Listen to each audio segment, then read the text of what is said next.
record.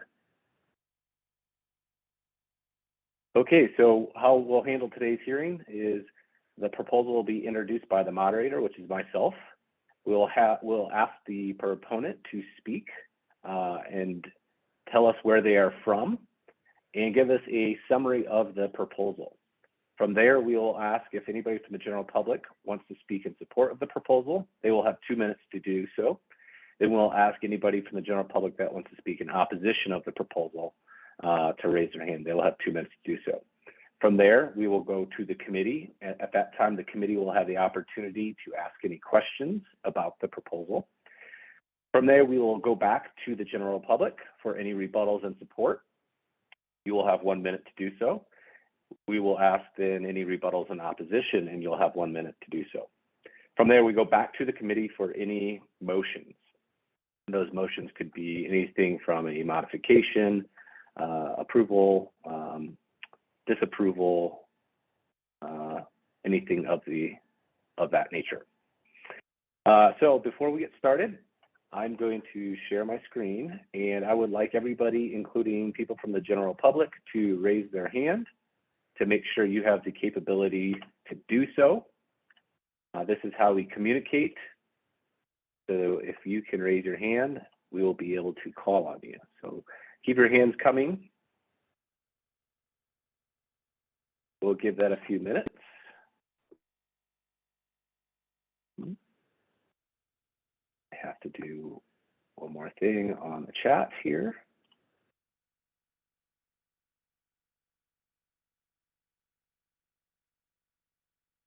Okay, great. It looks like we still have a few people that haven't raised their hand on the committee. Make sure you can please raise your hand if you're on the committee.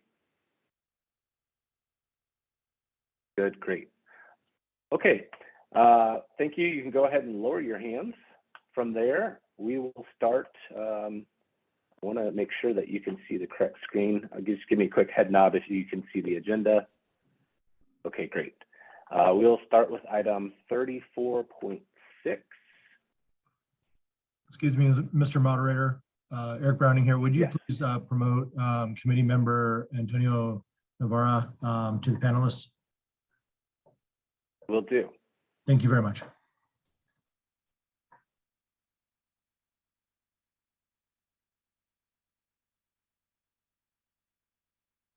Happening.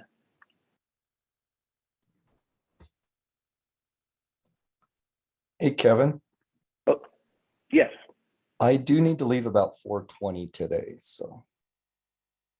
Okay. Thank you for letting us know. Heads up. I sent something to Erica, but she is out, so. Thank you. Yeah, I have to leave by 4. This is Renee. Okay, thanks, Renee. Before we get started, then, just in order of business there, our note takers, can we make sure that we have quorum here today before we get started? I'll also share. I need to leave at 4. Okay. I think we have quorum. We're still adding it up. Okay, great. All right, well, we will come back and let's start with item 34.6. It looks like, Lindsay, you are on the line. This is your proposal. Will you please give us an introduction of yourself and then a summary of your proposal? Absolutely. Thanks, everyone. My name is Lindsay Rogers. I'm a water policy analyst with Western Resource Advocates. My background is in the municipal water conservation policy space, specifically around my work is focused around integrated water and land use planning. So I'm really happy to be here and talking with you today about a few proposals that we submitted for the updated Green Code. This is the first one. It's pretty straightforward. It's changing the existing soil amendment standards from a project elective to a mandatory requirement. I think the benefits of soil amendments are pretty tried, true, and tested. They've been shown to have up to 20% water savings, improve plant growth, increase stormwater retention, pest suppression, reduce the need for fertilizers, that list goes on. And I think that's why it ended up in the original Denver Green Code. The reason why we think it's feasible to make this mandatory is there's been a lot of other communities in Colorado that have done this over the years in their standard building and development codes. So very, very similar, if not the same standards exist that, 4 cubic yards of organic matter tilled to a depth of 6 inches, I believe it is. Minimum application of 12 cubic yards per 1,000 square feet. Those standards exist very similarly in Thornton, Broomfield, Aurora, Castle Rock, as well as South Metro Water Supply Authority's Model Landscape Ordinance, which came out a few years ago. So that's our justification for why we feel, it's again feasible for the Green Code to include this standard as a mandatory requirement as opposed to an elective. Okay, thank you, Lindsay. I'm going to put you on mute for a minute. Okay, anybody from the general public that would like to speak in support of this proposal, please raise your hand. Anybody from the general public that wants to speak in support of this, please raise your hand. Third and final call, anybody that wants to speak in support of this proposal, please raise your hand. Seeing none, I'll go to opposition. Anybody from the general public that wants to speak in opposition of this, please raise your hand. Anybody from the general public that wants to speak in opposition? Third and final call, anybody who wants to speak in opposition of this, please raise your hand. Seeing none, I will turn it over to the committee. Committee, this is your time to ask questions of this proposal. Anybody from the committee have any questions on this proposal? Daniel, go ahead. First, I want to test this mic. Can you hear me? Yes, we can. Okay. I just wanted to get clarification from the proponent, just to make sure this was proposed in the correct place. They're proposing for this to be a mandatory part of an elective code, the Denver Green Code, not a mandatory code in Denver. Yes, that's correct. Mandatory component of the Green Code. Thank you. Absolutely.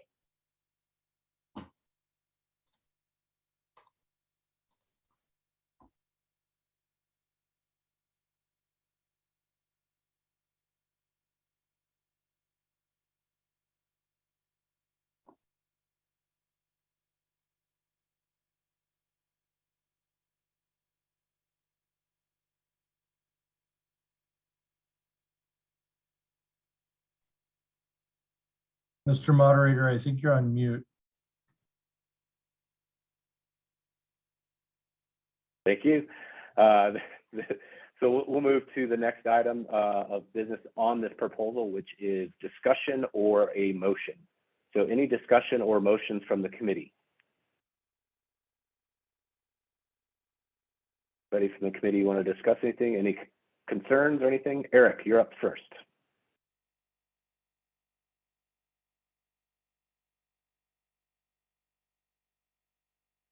Eric, you were on mute. That was your turn to be on mute. We did not hear you. Sorry. Tit for tat. I'm sorry. I'll defer to Christy. Go ahead. So I was just going to jump in here to say that this one, I think, got past me. We haven't been talking about elective versus mandatory as part of this process. And so I just wanted to try to figure out how we should handle this. I'm okay talking about it and saying that we all agree that we want to make it mandatory, but we haven't been vetting all of the proposals for that through this process. That's something that we're planning to do at the end when we align our Denver Green Code as written path with the level of performance that LEED Platinum would approximate. And so, Eric, I guess I'm looking to you also just to have a thought here about, like, I'm totally okay with us voting and saying that this is one that we want to make sure stays mandatory, and I'm good with that if that's how we want to proceed. Yes, I believe it is how we should proceed with respect to this being one of the public proposals that was presented to the committee in this form. So I think we should continue with the motion and vote on this item, as well as any others with similar proposal.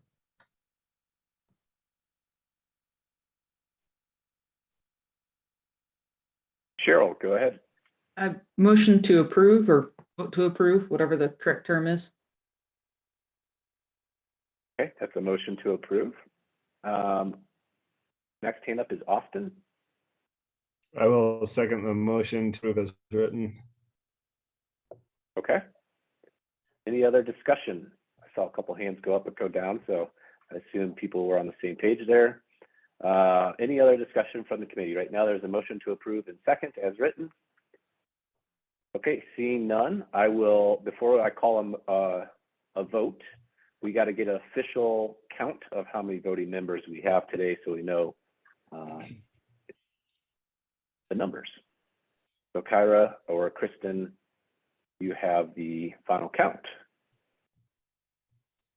We have 15 voting members, so we're good. Okay. All right, so I'll call a vote. All those in favor of approving this proposal as written, please raise your hand.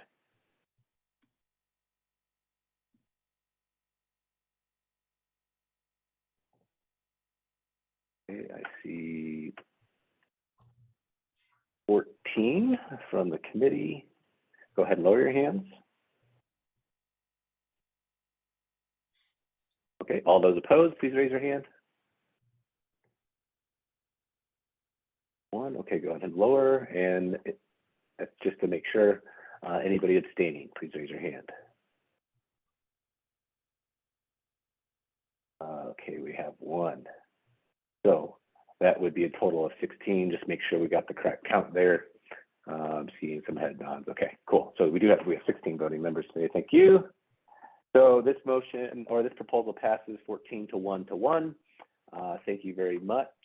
We will move now to the next item, which is 34.3.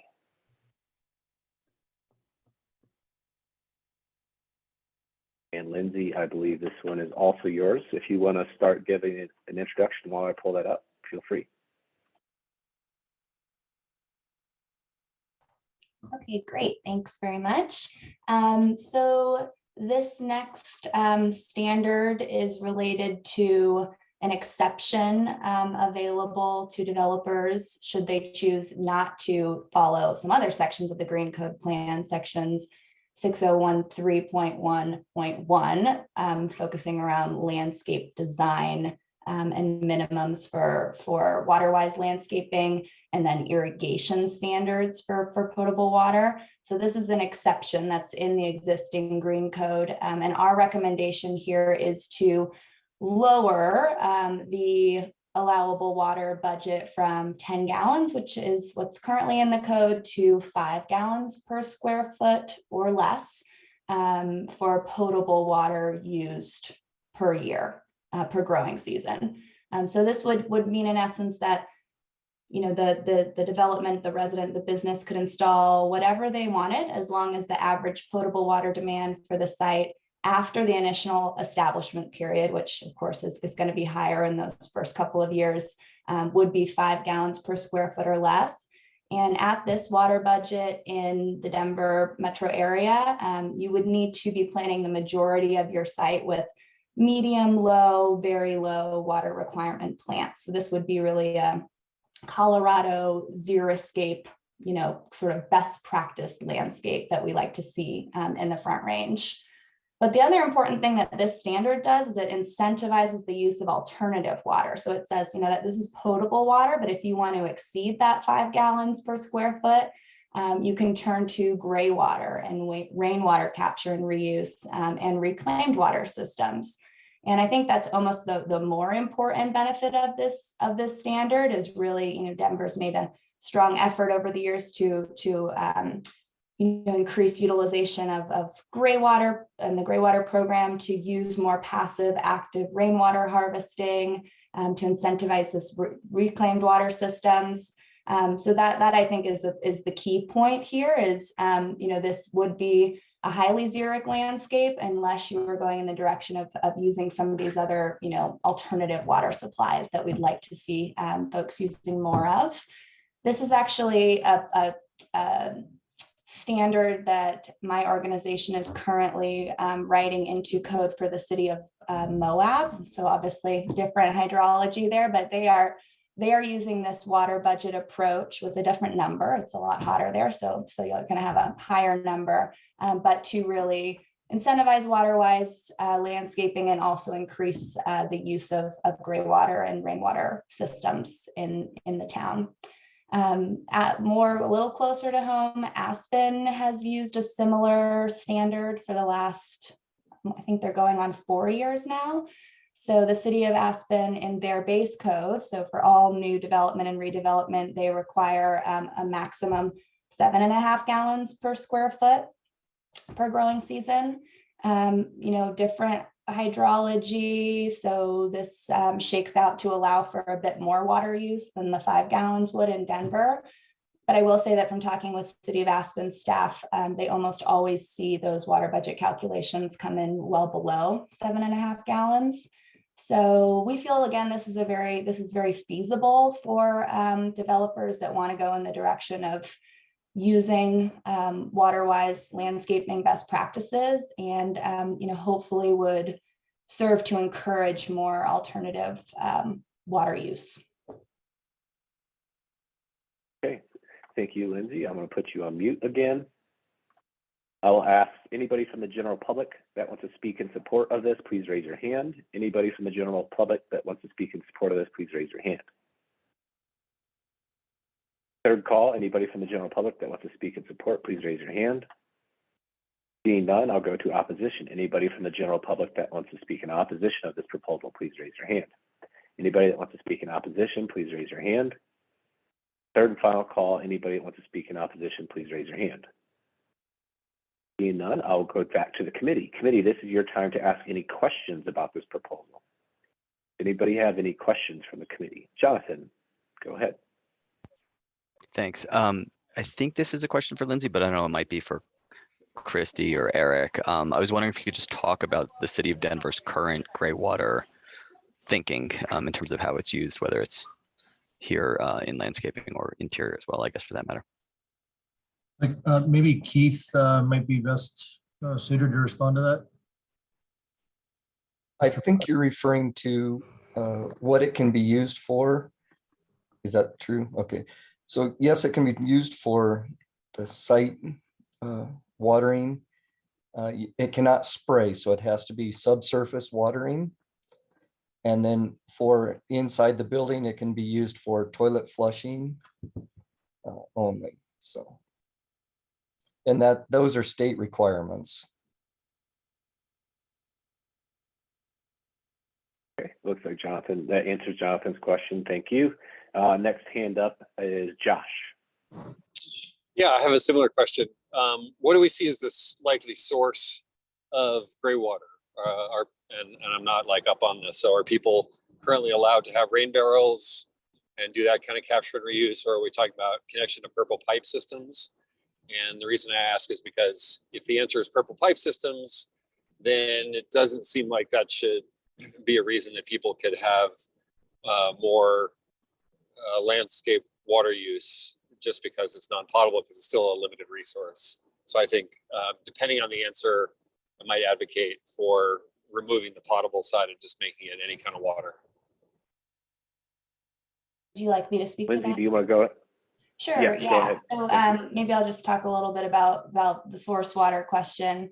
Sources of gray water, that's water in your home that excludes what we refer to as black water, toilets, dishwashers, kitchen sinks, that are not allowed to be reused in any way. Those have to go down to the sewer for centralized treatment.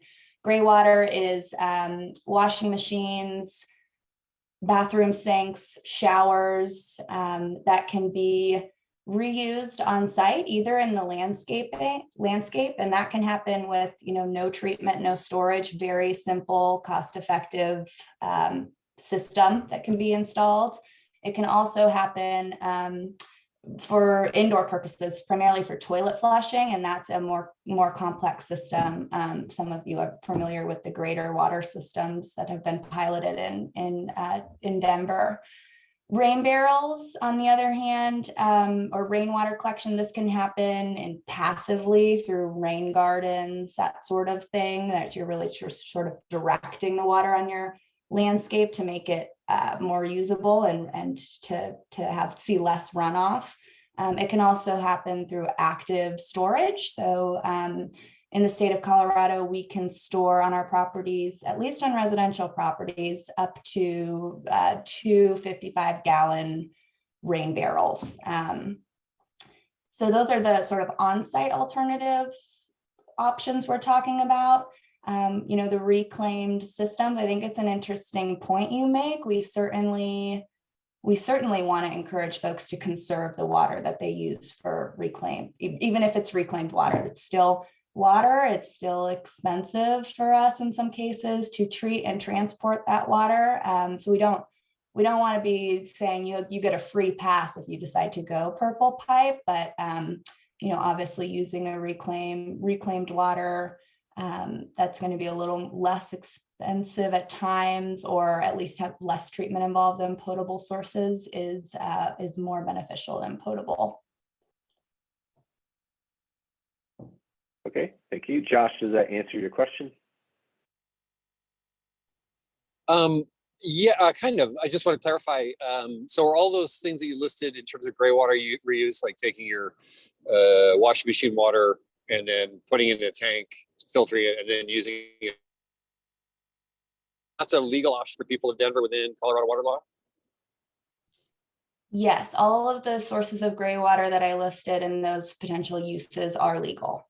Okay, per great. regulation 86, and they have been there's a specific ordinance in the city and county of Denver that adopts regulation 86 and makes this legal. Okay, and would you also say that there's a need to incentivize people to plug into the purple pipe system where it exists? Is there a cost of doing so? Is there like a supply of water a reused water, reclaimed water that we're trying to get people to use, or is it like the obvious choice if you happen to be, adjacent to it and can easily tap into it? I am less familiar with Denver's specific reclaimed water system. It really varies by municipality. So I might pitch that over to any of the Denver water folks that may be able to address that question better. In Denver, we do not have a requirement that you have to use the purple pipe system. But it is available from Denver Water that can be used, but we don't require it. Also, we do have a gray water policy on our website, if you're not familiar with that, and it talks about all the uses of where it can be used and the requirements of using it. Okay, so you're not having to work to get people to use available purple pipe. Right, you're not having to incentivize it, or you're not struggling to get people to use that source of water. Is that right? Yeah, so this is Austin from Denver Water. The rate structure for reclaimed water is such that if you're doing any sort of large irrigation, the purple pipe reclaimed water makes economic sense. Where you're close and need to put in the infrastructure to get it to your property, that is a business decision. I think that's what Keith was talking to just a second ago. But if you're like right on one of the purple pipe reclaimed water main lines, hooking up to that is in your best interest just from a rate standpoint, and further incentives are not needed. Okay, thank you. All right, next question comes from Renee.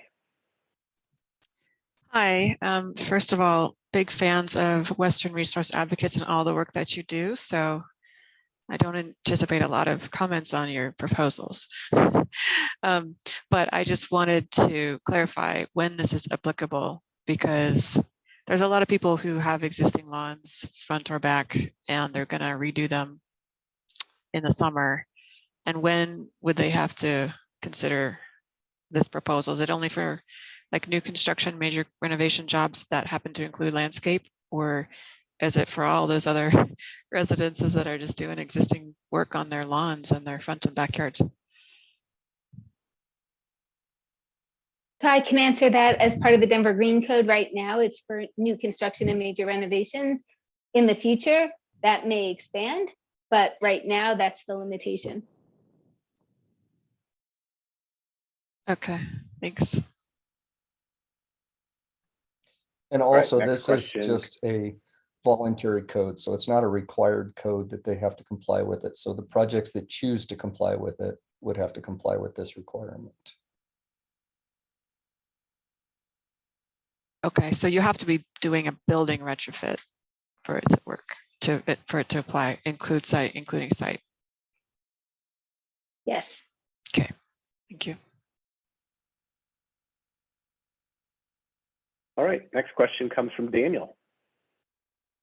So a couple things. First, in response, I think it was Josh's question about whether we're incentivizing gray water use. So this is an exception that we're looking at now, but in the mandatory requirement, that's the base code here, and this is 601.3, there's an irrigation section that specifically asks that not greater than 1/3 of improved landscape is irrigated with potable, and that the rest is used alternate on-site or municipally reclaimed water.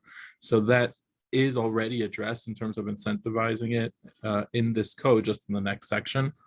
And in terms of the proponent, I wanted to ask the proponent whether they've looked at how this changed to 5%, which is what they're proposing, is to edit this existing exception that's already in the code and change it from 10% to 5%. Have you looked at how that 5%, whether it better reflects making the exception more equivalent to what's in the base code here? Because there is a code section that you're accepted from. If you do this 10%, you don't have to do all these other things that are specified in 601.3.1 and this, subsequent sections. Have they looked at whether the exception is really equivalent to the rest of the section? Because that's the intent, is that you're accepted if you do something different but equivalent. That is a very, very good question, and a good point to note that in the base green code, there is this incentive around irrigation that's already that's in there. So that's a good point. No, candidly, we haven't seen whether or not this 5 gallons will align with those other sections, although I will say that we're later on today, we're going to talk about another recommendation we have on the landscape design section and making that a bit more stringent. I think that could be a calculation we could get at pretty easily if we plugged, some hypothetical landscape standards into a water budget calculation and sort of see how those two different standards line up. I unfortunately don't have those calculations available today. Okay, thank you. One quick point of note, this is moving it from 10 gallons per square foot to 5 gallons per square foot. So a 50% reduction, not a 5% reduction. Okay, thank you. The next question comes from Jeff. Yeah, mine's not as much a question as just a comment on water budgets. Having run a pilot at Denver Water for 3 years using water budget and using Jeff, I'm going to cut you off if it's not a question. We will have a comment period. Okay. Cool. But be sure to raise your hand during that period. Okay, any other questions for the proponent at this time? I'll ask one final time. Any other questions from the committee? Seeing none. Okay, Jeff, I'll go ahead and let you speak first since your hand was up. But this is your time to have discussion, comments, or make a motion. Jeff, go ahead. All right, thank you. Sorry to jump ahead of you for a couple of seconds here. Having run a water budget program for 3 years with new development, the groups that are very much in scope for this, the water budget was actually a much more intuitive way to actually get to all of the things that we've been talking about today and in the past about landscapes. about what type of plant material, what type of irrigation, how much water would be used on site. And it actually brings in that component that Lindsay talked about of alternative water sources from both the passive rainwater harvesting, which helps with both the landscape reducing potable demand, keep reducing flooding and by infiltrating water into the site. And the other part of this, I think that's really important, is that it was really good for the designers to see that they had flexibility to design what they needed to do to make the site function, to say that they could use hydro zones, they could actually leave a site and say, hey, I've given them the type of plant material, the irrigation run times per the zone, and give them what is the maintenance calendar that's needed when they leave site. So if you think about why landscapes fail, it's because the designer does a great job, but none of the information gets passed on to the people who are maintaining it. The things that Western Resource Advocates have put together here really connects those dots for the designer, the site, and the long-term maintenance to actually function better. I really like this. Okay, thank you, Jeff. Any other discussion or anybody want to make a motion?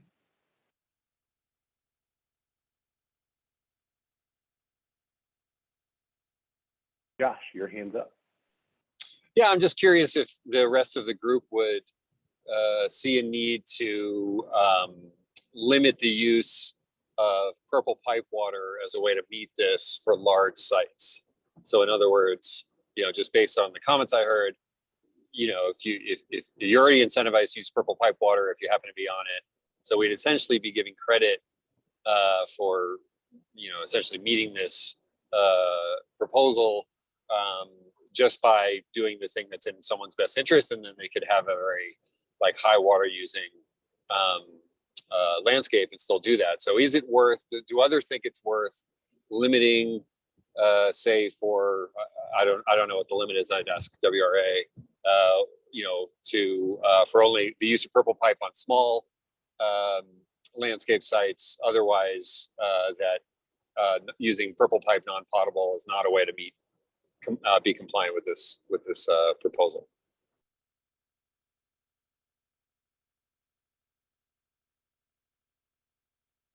Okay, it doesn't look like anybody really has a response to that.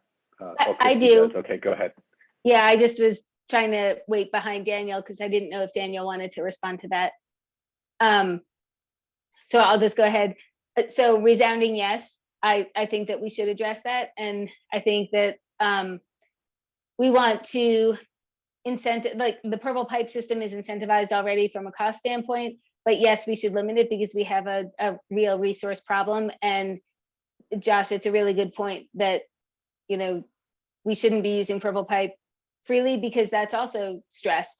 And so quantifying where we should draw that line, how we should limit the purple pipe, I'm not sure that I have a good recommendation right off the top of my head on how we should limit that. But yeah, I'm thinking of some big sites that have said, well, we're just going to use purple pipe and it'll be great. And that's really concerning. Yeah, I think that came up on the actual Denver golf course project, where they just used a ton, which is fine. They're using purple pipe for golf landscape, but I don't think that's the intent of what we're getting at here. So in my mind, it sounds like, and again, maybe someone from Denver Water has a suggestion of what constitutes a large or small kind of commercial, imagining commercial or multifamily type irrigation. Is it 50,000 square feet? Is it 25,000 square feet? Is it on the order of magnitude? If we don't have to figure that out right now, then I would just sort of motion to figure that out and otherwise approve it as is. Yeah, I'll jump back on and just say that we're not really picking up many purple pipe colors every year. We don't have, in the short term, 5 to 10 years, any plans of expanding our purple pipe infrastructure. So we're not reaching into new areas. The main customers on the purple pipe system are XL Energy, using it for cooling parks, on irrigation, and schools are probably our top 3 customers. And this presents definitely larger sites, multi-acre sites typically. We do have some commercial customers, industrial customers that are smaller, but if you're under probably a half an acre, it really doesn't make much sense to even pursue that. So in the short term, I'm not seeing a lot of concern with people being savvy enough to use this as a way just to get out of a water or get around the 5 gallons per square foot. And I think in short term, there's probably capacity for most of the sites, if they were savvy enough to do that, to get them on the system without causing any major strain if they had to be already on a purple pipe line. Okay, so maybe it's not much of a problem to worry about at all. So I'm just going to say I'm aware of one very large site where this would be very applicable that's in the immediate future. I don't want to start naming stuff, that's not appropriate, but this is very relevant to a large site.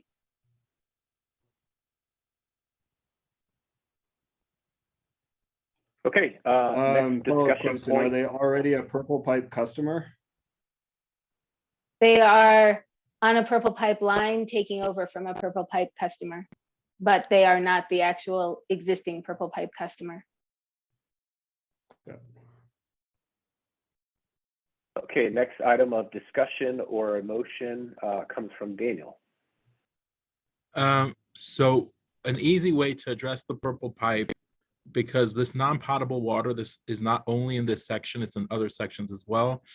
Just a quick proposal, if we wanted to limit it, would be to make it a defined term, and in the definition say non-potable water is, gray water up to X amount, and either as a percentage or square foot area, and then purple pipe system up to X amount, and just make that a definition for non-potable water, so that anytime in this code that you're able to get a break for using non-potable, it's limited in that way. So that's number one. Number two, which is just super important for the committee to understand what this proposal is and the ramifications of that. So this is a proposal to just change this one number in an existing exception. So this is already in the code, it's already used for those who are complying with the Denver Green Code, because it's mandatory. So every project complying with Denver Green Code has to do a whole bunch of stuff with their landscape. And this is the section that says, well, instead of doing all that, provide a landscape site plan that's just, based on consumption. And as we just heard before, that's extremely beneficial. It gives a lot of latitude and actually communicates to those who then maintain and operate how much water they're supposed to be utilizing, as opposed to just, this is the landscape that's in, but you can water it any which way you please. So this is extremely beneficial to have this exception in as an equivalent, so that people use this potentially instead of all the other requirements that are in the mandatory portion of this. So in the mandatory, to change it from 10 to 5, in my opinion, if it's not going to be equivalent, then no one's going to select this exception any longer if they're just complying with mandatory. So I am a proponent of having an incentivized 5 gallons per square foot, but as not a mandatory, but as a credit. So instead of the proposal that's on the table, to have the same proposal as a credit, so that the mandatory is 10, but you can get an extra credit. And of course, there will be a certain number of credits needed in each section, but you get a certain, you get a credit for cutting that in half and going to 5. But if we cut it in half for the mandatory exception, all we've done is say that if you want to get out of everything subsequent in this section of code, if you're at 5 gallons, you can get out of it. No one's going to do the 5 gallons to get out of those subsequent sections because they're not equivalent. Thank you. Next up is Jeff.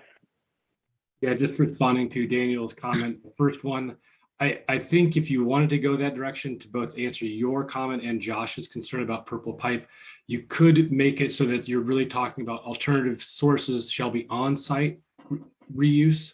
That would cover your passive rainwater harvesting and on-site gray water. That would be more clear language for anyone who's doing that designing. Thank you. Next up is Christy. I think I'll hold off on mine, sorry. Next up is Austin. To Daniel's second point, there is outside of the code incentive on the current 10 gallons per square foot, and that's the Denver Water System Development Pilot Credit, which will give up to 20% of all tap fees back to a developer if they are under 10 gallons per square foot currently. So there's some reason why, even if that was more stringent than kind of the other mandatory portions, why a developer would do that. That being said, I am personally a proponent of moving it to 5 gallons per square foot, but I'm not sure that Denver Water would follow in that language and make that a part of the system development program pilot credit to that incentive level at the same place as the green code. I would certainly advocate for that, but that would be outside of my control.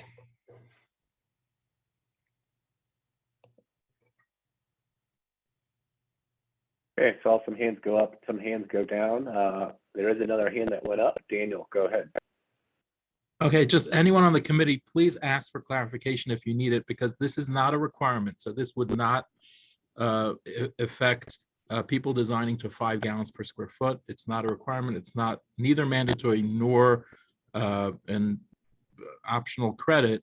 It's just modifying an exception. So it's saying that when you look at the other part of this code, which is not up here, unfortunately, you can be accepted from that if you do 5 gallons, but no one would use it if it weren't attractive, because it's only an exception. This would not push 5 gallons, which is why I recommend taking it out of the exception and yes, proposing it as an opportunity credit within the Denver Green Code. So it would be here, but it wouldn't live as an exception. It would live as neither exception nor mandatory, but it would live as a, Christy, help me with the word for the optional credits. But as an exception, it doesn't move the dial from 10 to 5 because it's only an exception to a different section that you're not seeing. So I'm sorry that this is technical, but that's what it is.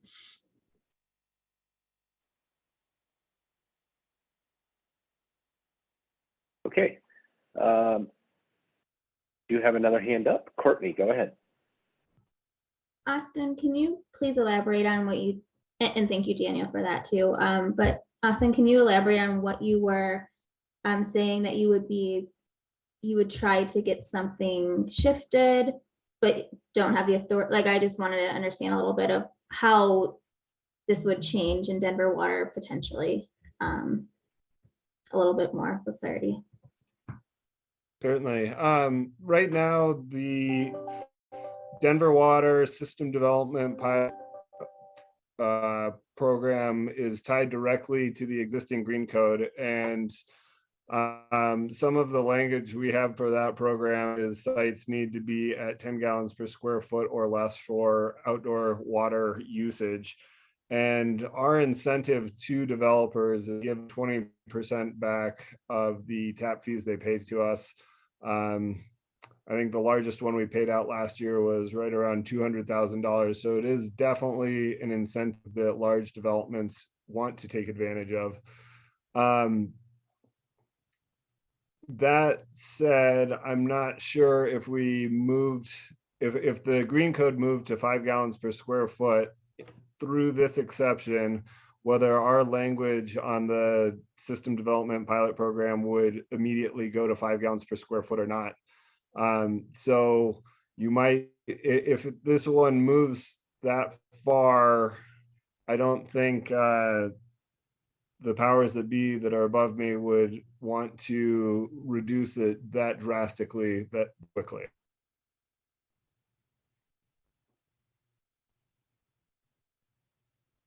Thank you. Any other discussions, or does anybody want to make a motion?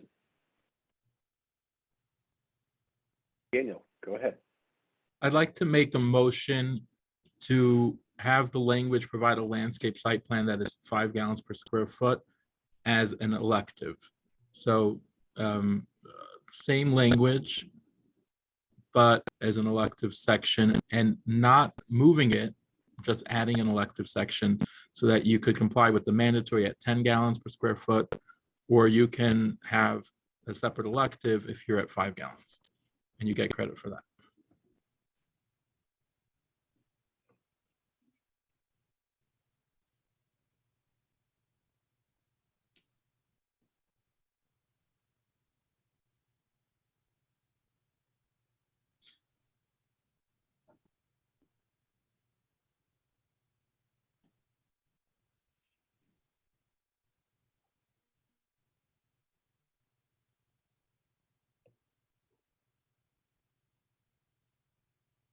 Did I capture that correctly, Daniel, on the screen?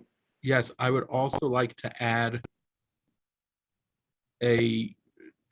whatever's easiest, either a definition or include it within the section under C instead of non-potable water. Add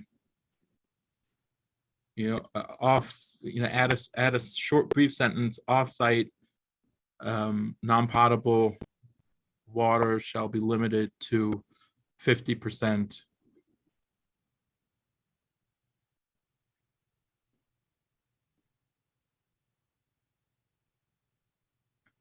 And that's arbitrary. I'd appreciate if people on the committee could, modify that. But 50% of landscape irrigation. Okay. And that's totally arbitrary. Someone should help with that. Thank you. Okay. Did I capture that correctly on the screen, though, Daniel? Yes. So your motion is to make two modifications, the elective and a definition. Correct. Okay, thank you. Renee, you're up next. I make a motion to approve the original language as is. I like it. Okay. Just for organizational purposes, we will have to go through and vote on the modifications first. And then if it passes or not passes, then you can make a different motion. But right now, there is a motion on the table that we would have to vote on first. And if you can change, you asked if that is correct, but the non-potable water, that definition should say off-site non-potable before the word non, in the definition portion. In the other portion, past the dash. So.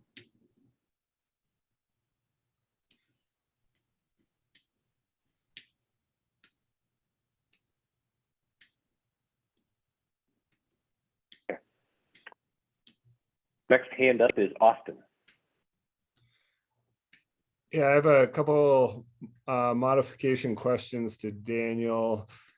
Could we do the non-potable off-site water be the same as whatever is in that exception? So the non-potable up to like 5 gallons per square foot, and then you'd have no incentive of doing offsite or onsite, and it would just, I think, make it as a way that you couldn't be using offsite non-potable water to get around this. And then the second, in the exception portion where we're currently at 5 gallons, if that was 7.5 gallons or something around there, I think I could get the system development rebate program updated in a way that language for what we have as a requirement would match that. And then if we want to get down to 5 in the elective portion, that would be like a above and beyond thing that I could suggest of maybe they get additional money back. Okay, so are you suggesting that take out C altogether? Is that what I heard, that non-potable, or I'm sorry, the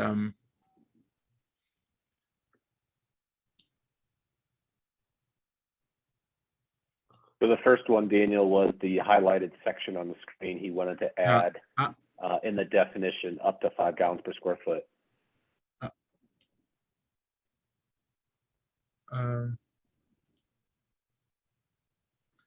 Yeah, the more I'm looking at this, I don't know that non-potable.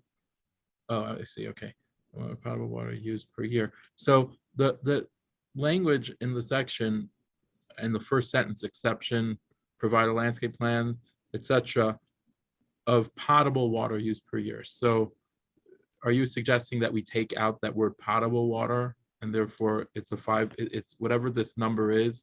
It's regardless of whether it's potable or non-potable. Is that what I heard you proposing? Yeah, I guess that first sentence right there to me makes point C down below the non-potable water source by contribution zone. I don't think you're really getting around anything by using reclaimed water, because you're already designing your entire site to either 5 gallons per square foot or 10 gallons per square foot. So I don't see this as being a resource hog. We're already setting the parameters of how much water a site should be using. So if you do want to go above and beyond, you're using something that's less valuable to our system as it is. I just don't see you designing a golf course this way. You're going to have to find another way to get around all of this. I'm not following, because the language that was here before, which we're keeping, where it says exception, it says that this pertains to potable water. Alternative uses may be substituted to increase yearly water supply. So there is no, if you use alternative sources, there is no limit.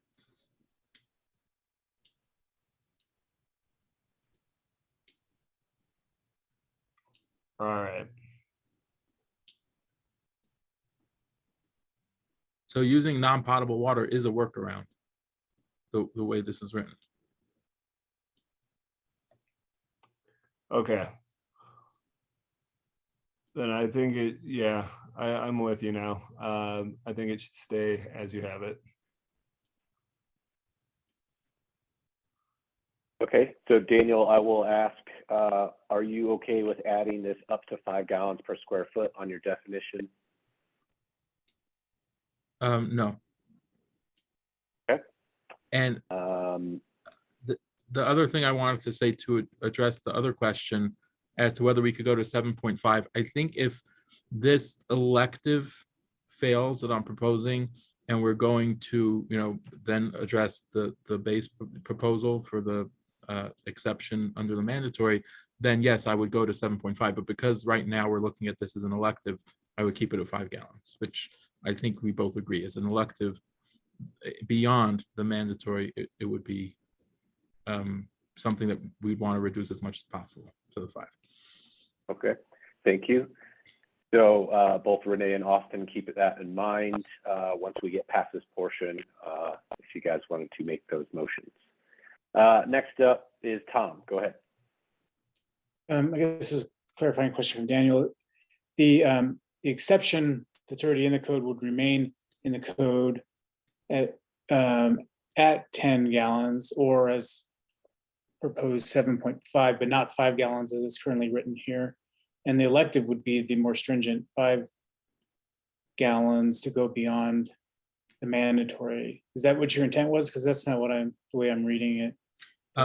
That's what would result. It would probably have to be written, properly into the code. It wouldn't be under 60131. It would be a subsequent number. But yes, it would be an elective. The section 60131 would not change, but there would be an elective added that would go above and beyond the mandatory if you did 5 gallons. Okay, right now it's reading 10 gallons. I just wanted to point that out. I'm sorry. Thank you. Mr. Moderator, if we could change the number 10 to 5. Yeah, and one other just comment on the non-potable definition. And I think it might just be, I like Jeff's suggestion of just saying all off-site non-potable water would not be allowed. not having some kind of arbitrary percent. And it could even be as simple as saying, instead of having a definition, the language could say alternative sources excluding offsite, water or non-potable water shall be calculated, because you kind of make the note right in the language of the code. Because the definition, once you define non-potable, that might have a ripple effect wherever that term is used. Understood. So what I would suggest is adding to the end there after the period, on-site, non-potable water. Sorry, no definition. So delete the definition. You could delete the whole sentence.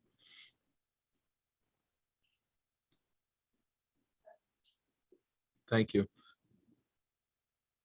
And at the end of the sentence in red, that the elective on-site, non-potable water shall be accepted.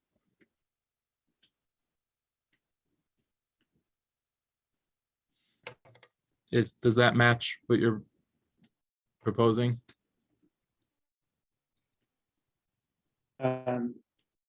Accepted, that's sort of the wrong word there, maybe accepted. In other words, you can go above 5 gallons if you use with on-site.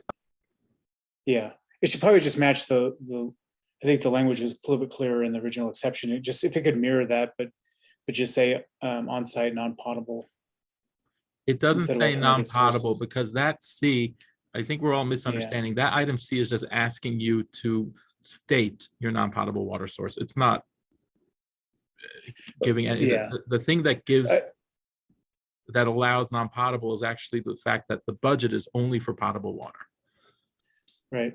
Well, the term alternative sources is what I mean. On-site alternative So sources. okay, so on-site alternative sources. Yeah. Okay, so if Mr. Moderator, if you can delete what we just did, on-site non-potable.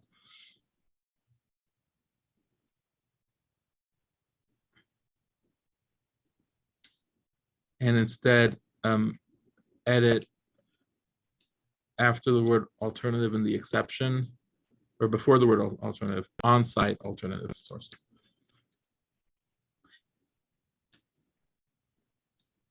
Yeah, perfect. Okay, next up is our subject matter expert, Kristen. I think you might have already gotten this, but a couple of points of clarification. One is that alternative on-site sources of water is defined in DGC already. So I think we just made that correction now. Also, non-potable water is also defined in DGC. So I think we're good. We made it there for the on-site alternative. So it's called in the definition, it's the reverse alternate on-site sources of water. So I don't know if you want to match that. Yes, let's match that. Alternative on-site sources. Alternate on-site source. There you go. Alternate on, there you go. And then the other point of clarification I want to make is that this section that we're talking about, 601.3. So we're talking about this exception, right? The only other section in 601.3 that addresses landscape irrigation is no greater than 1/3 of improved landscape area shall be irrigated with potable water. All other irrigation shall be provided from alternate on-site sources of water or municipally reclaimed water. So just want to make sure that as you're making this modification that you know that 1/3, no greater than 1/3 can be irrigated with potable water already. Yes, and the mandatory will cover that. So if this is an elective, you'll still need to comply with anything in the mandatory. Okay, I just Well, wanted, actually, no, I'm sorry, this is, well, if it's an elective, if it were an exception, there would be a concern that you could do this instead of that 1/3. But if, right now we're looking at it as an elective, not as an exception. So you'd still be complying with the mandatory. correct. Okay, thank you. Thanks, Kristen, for weighing in on that. Next up, we have Christy. So I'm good with everything that we are talking about here and the on-site designation. I'm curious to hear thoughts on purple pipe and whether or not we want to further encourage use of purple pipe water here, or just allow the financial differences that Austin described to be the incentive to use purple pipe and stay mute on it otherwise. And I'm okay if it's choice B. I just want to make sure we make a conscious choice on it. So I welcome other Next up opinions is on Cour- that. Sure. Next up is Courtney. If other people had answers to Chris's question, I welcome them stepping in. So Christy, as was just said, there's still a mandatory section to limit potable water to 1/3, and the alternatives there do include purple pipe. So that those other 2/3 could be on-site alternate source or purple pipe. It's in there. Okay, perfect. Thank you. All right. And I think Next, for Courtney, I don't know. project teams, oh, sorry. I think for project teams that are looking through the green code, there's also another section that says if you're within a 1/4 mile of existing purple pipe main, Denver Water will see if it's like cost effective to hook you up.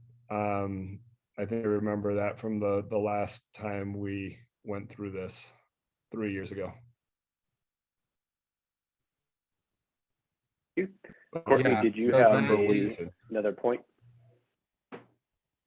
Yeah, I guess I'm not 100% clear on what we would be voting on if the exception still highlights 5. I thought the exception would stay at 10, potentially 7.5, and the elective would be at 5, but I'm seeing both of them at 5. So I'm wondering, do we need to make a modification there? Sure. So Daniel, correct me if I'm wrong, but your proposed modification is just to make this elective, and that is that, and then changing this wording right here would be what we would be voting on. Then we would call someone could call a motion to approve as written or modify further. But I think that's what Daniel wanted. But correct me if I'm wrong, Daniel. So there's 2 ways to do this. One is by super clear language we could vote on, and the other is by intent.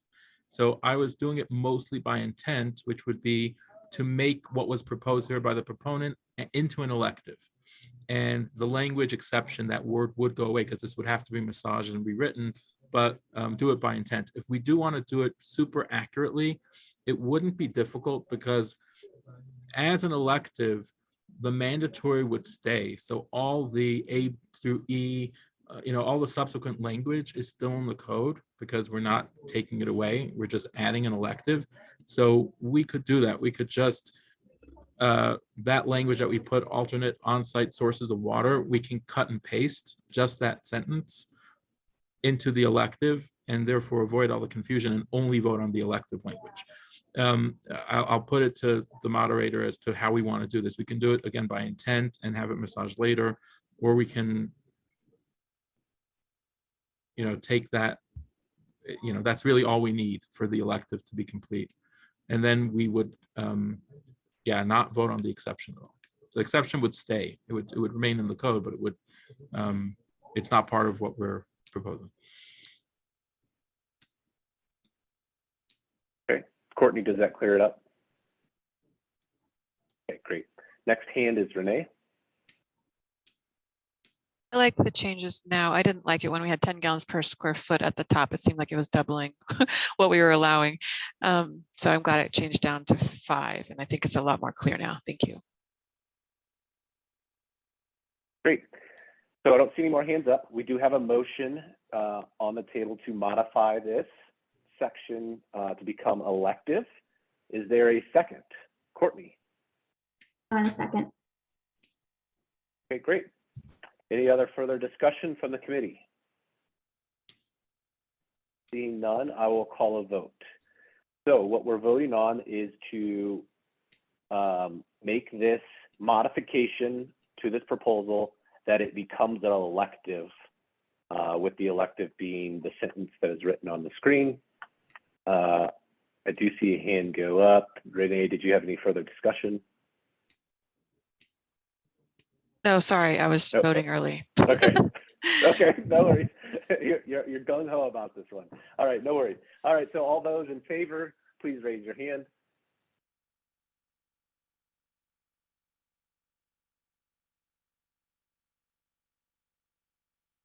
And moving, and I will count.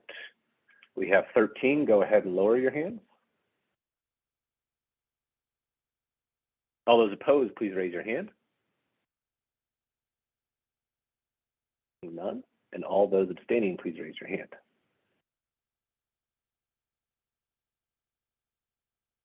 Two. Okay, go ahead and lower your hands. All right. So I believe since this was a motion to modify, we voted on the modification.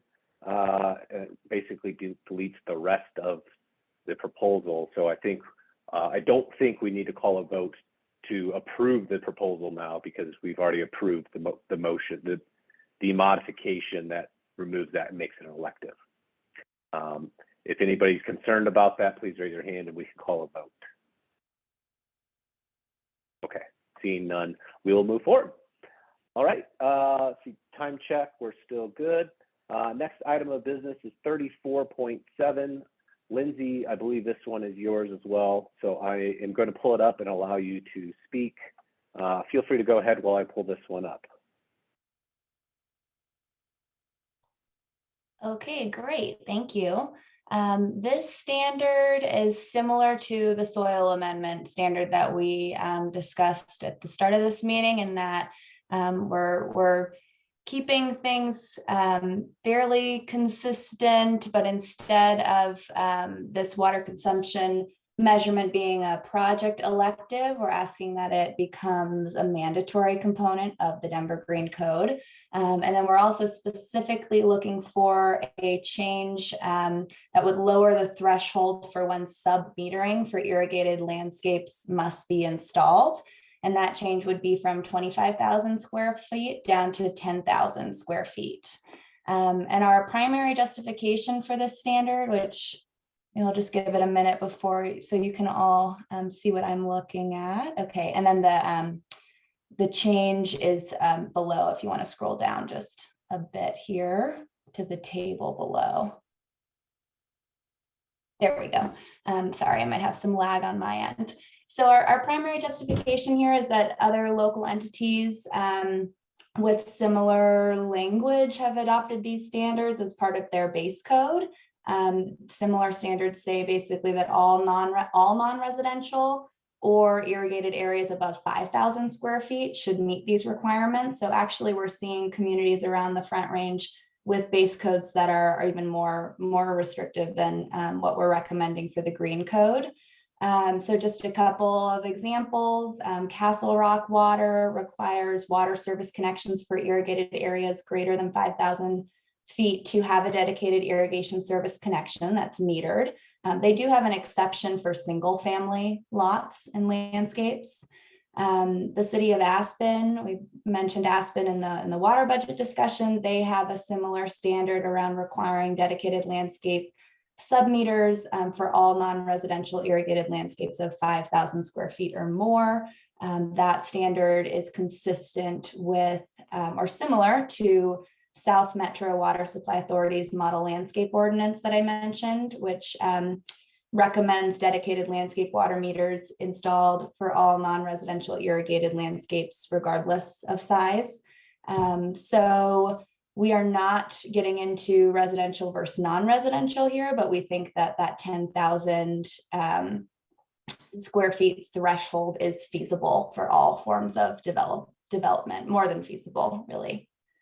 And I'll pause there. All right, thank you. I'm going to put you on mute for a minute. Okay, anybody from the general public that wants to speak in support of this, please raise your hand. Anybody from the general public that wants to speak in support of this proposal, please raise your hand. Third and final call, anybody that wants to speak in support, please raise your hand. Seeing none, I'll go to opposition. Anybody from the general public that wants to speak in opposition of this proposal, please raise your hand. Anybody who wants to speak in opposition, please raise your hand.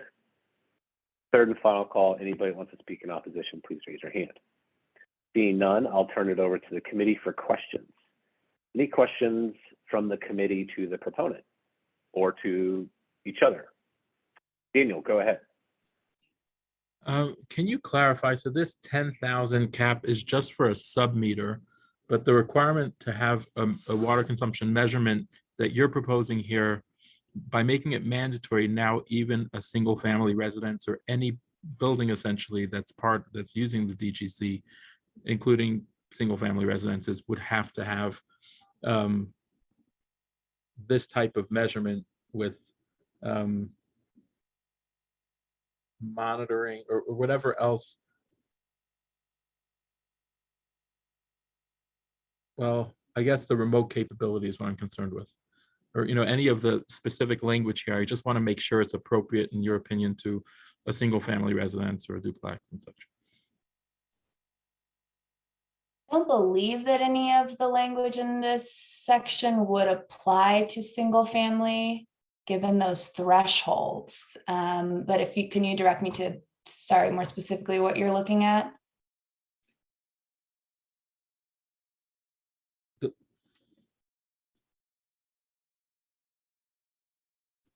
So again, I'm not understanding the table. So the second table is just when you need a second measuring system. Is the first table when this entire section comes into play? Is that what the first table is, 601-341A? I guess I should be more familiar with this code, but I believe that's right, just in that the paragraph at the top of the screen right now. got it. Okay, so a residential wouldn't exceed the 1,000 gallon per day. We'll pitch that over to our Denver Water folks.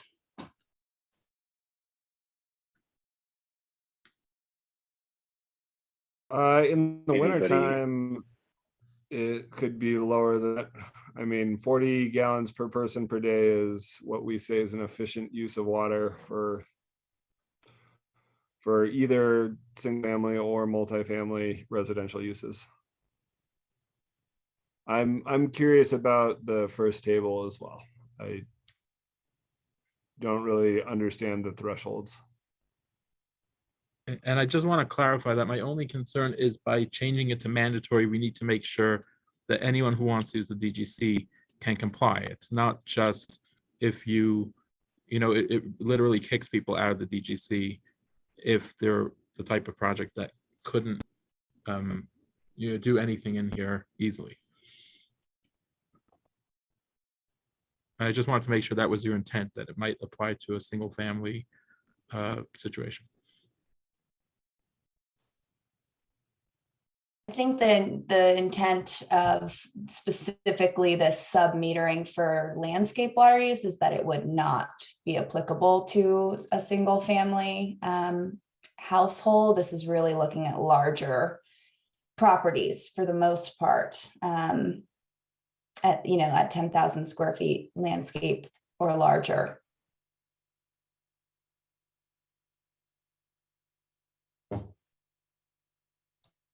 Okay, next question comes from Jess.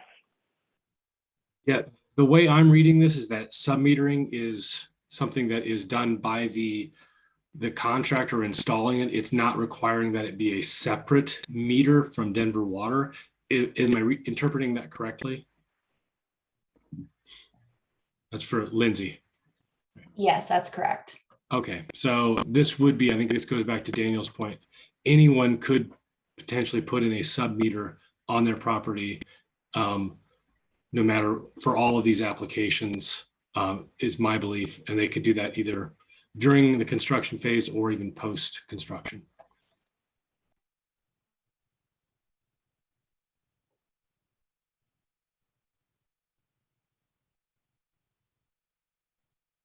Okay, any other questions from the committee? Last call for questions, seeing none, we will go to discussion. Anybody have any comments, questions, concerns, wants to make a motion here? This is your opportunity to do so.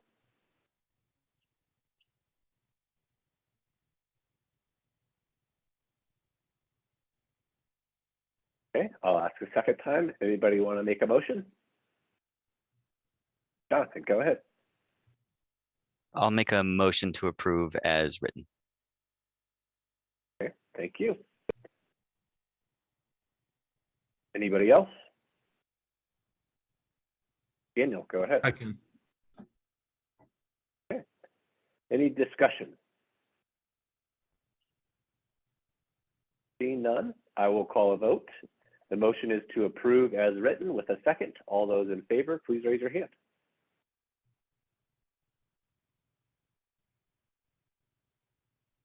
Hands moving there. And we'll count 12. Go ahead and lower your hands. All those opposed, please raise your hand.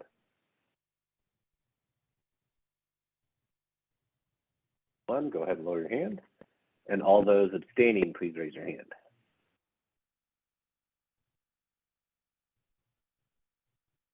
One, two. All right. So this motion or this proposal passes 12 to 1, 2, and that will bring us to the next one. And Lindsay, I believe that one is yours as well. If you want, let me unmute you, give me a second. 34.8, if you want to go ahead and give us a summary while I pull that up. Sure. We are on landscape design, is that correct? Correct. Okay, great. So this takes us back a little bit to the landscape water budget allowance we were talking about, which is an exception to this piece of the code among some other items that are tied into this. But this is one important piece around landscape design. So currently the code says that a minimum of 60% of the area of the improved landscape shall be in diverse plantings, and those plantings should be from the following approved lists: qualified trees from the Office of the City Forester, and then drought tolerant ground cover shrubs and grasses from these three lists here: the plant select, the low water native plants for Colorado Gardens from Colorado Native Plant Society, and then the urban storm drainage criteria manual. So the first recommendation we're making here is to actually remove that third reference to the urban storm drainage criteria manual, because in discussion, we actually weren't able to identify and find that xeric grasses list. Having had, so that would be the recommendation that's listed here. What's not listed here is, having discussed this a bit more with folks, it seems like that plant select and the Colorado Native Plant Society lists may not be comprehensive enough to cover all of the species of drought tolerant ground covers and landscaping that landscape designers are going to need to develop their plans, especially when they're dealing with what's available in local nurseries and they're sort of the market changes. So apologies, it's not listed in this plan, but what we may want to include here, so food for thought for your discussion, is including another plant list or plant lists. So some ideas, there's a Green Co. plant list that's compiled by Green Industries of Colorado, whose members are in the landscape and horticultural industry in Colorado. To my knowledge, that plant list was last updated in 2008. So maybe some research to go in here around sort of updates, intended updates to that plant list. The other approach to take here is for the Denver Green Code to have its own dedicated plant list, which is the approach that I would say the majority of larger municipalities take in the Front Range. So it would be fairly, I say easy, and nothing is easy when you're creating a new list like that, but you know, there'd be a lot of resources to pull from. The town of Castle Rock has a pretty comprehensive list, as does Fort Collins. Greeley has a searchable online plant database. So certainly lots of partners and folks to rely on if Denver wanted to go the direction of pulling together its own plant list to really target those plants that we want to see in the community. So a couple different options there. I just want to flag that we may have a lack of a lack of plants that are actually available through those first two lists. And then to get to the second piece of this code, we would like to see that minimum biodiverse plantings increased from 60% to 80% in this list. It's our understanding that the current 60% standards have been pretty successful in the existing DGC and through the pilot project that Austin mentioned. And since we'll be recommending this move from the Denver Green Code to base code, to the building code, we think it's time to make the corresponding language in the Green Code more stringent. We think that requiring more low water use plants and thus less high water use plants like Kentucky bluegrass has the potential to significantly reduce landscape water demand. And of course, we see a number of associated environmental benefits that come up in the Green Code and I know are of interest to this group. So increasing pollinator habitat, reducing emissions from mowing, those sort of benefits.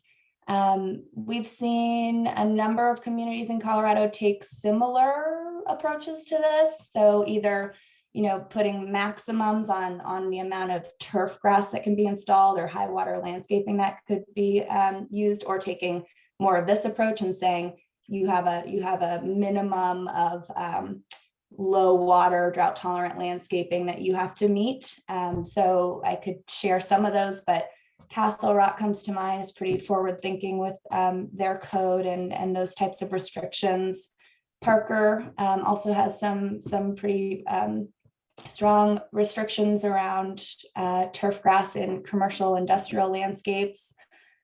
Some of you may have heard that Aurora is moving right now to update their landscaping standards to be much more restrictive around high water use turf grass. So they basically be prohibiting turf in common areas, medians, curbside landscape front yards, restricting it in backyards, basically being pretty intentional about how they see high water use landscapes in new development. Centennial Colorado takes more of this Green Code approach and says you have to reach a certain amount of xeric plants in each category of your required plants, trees and shrubs and that sort of those sort of requirements. So I will pause there for discussion. Thank you, Lindsay. Anybody from the general public that would like to speak in support of this, please raise your hand. Anybody from the general public that wants to speak in support, please raise your hand. Third and final call, anybody from the general public that wants to speak in support, please raise your hand. Seeing none, we'll go to opposition. Anybody from the general public that wants to speak in opposition, please raise your hand. Anybody that wants to speak in opposition. Third and final call, anybody from the general public that wants to speak in opposition, please raise your hand. Seeing none, I'll turn it over to the committee for questions. Committee members, do any of you have questions at this time? Cheryl, go ahead. I have a question about the definition of the term improved landscape. Does that refer to areas with plantings only, or does that also refer to areas with hardscape?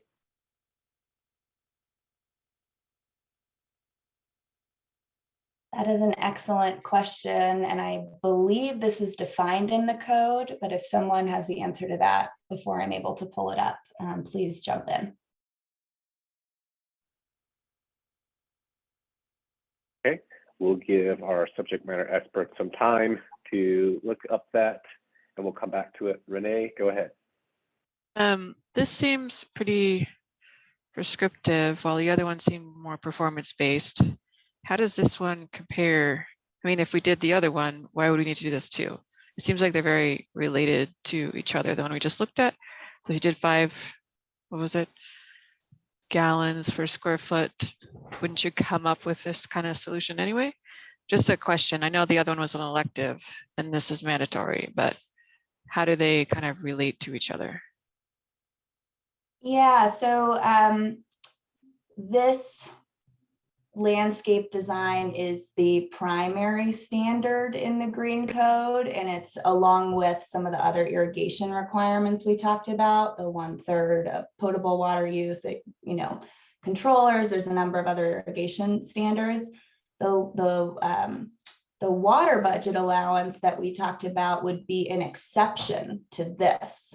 So if folks said, oh, I don't really want to count what percentage of plants I'm using in each category. I don't want to do it that way. I want more flexibility. I'm going to go with that water budget approach. But this is the standard that is, I hesitate to call it the base code to confuse the issue, but this is the primary standard around what goes into our landscapes in the code currently. And that landscape water budget allowance we talked about is the exception. But maybe to answer your other question and the original question that Daniel had when we were talking about the water budget allowance is, what water budget would we land at when we did about, a minimum of 80% of these drought tolerant ground covers and plants and qualified trees? I don't have an answer to that. I imagine it would be above 5. I could pretty confidently guess that, if that's helpful.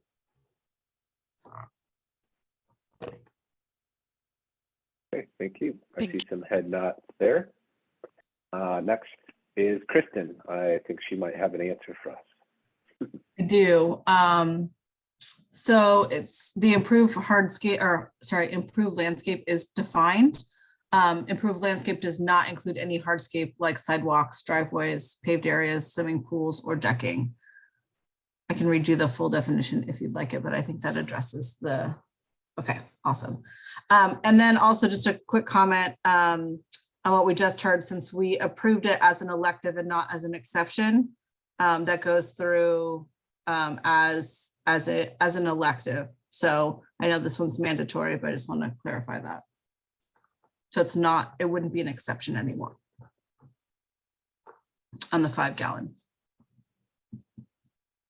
Okay, thank you, Kristen. Next up, question period comes from Austin.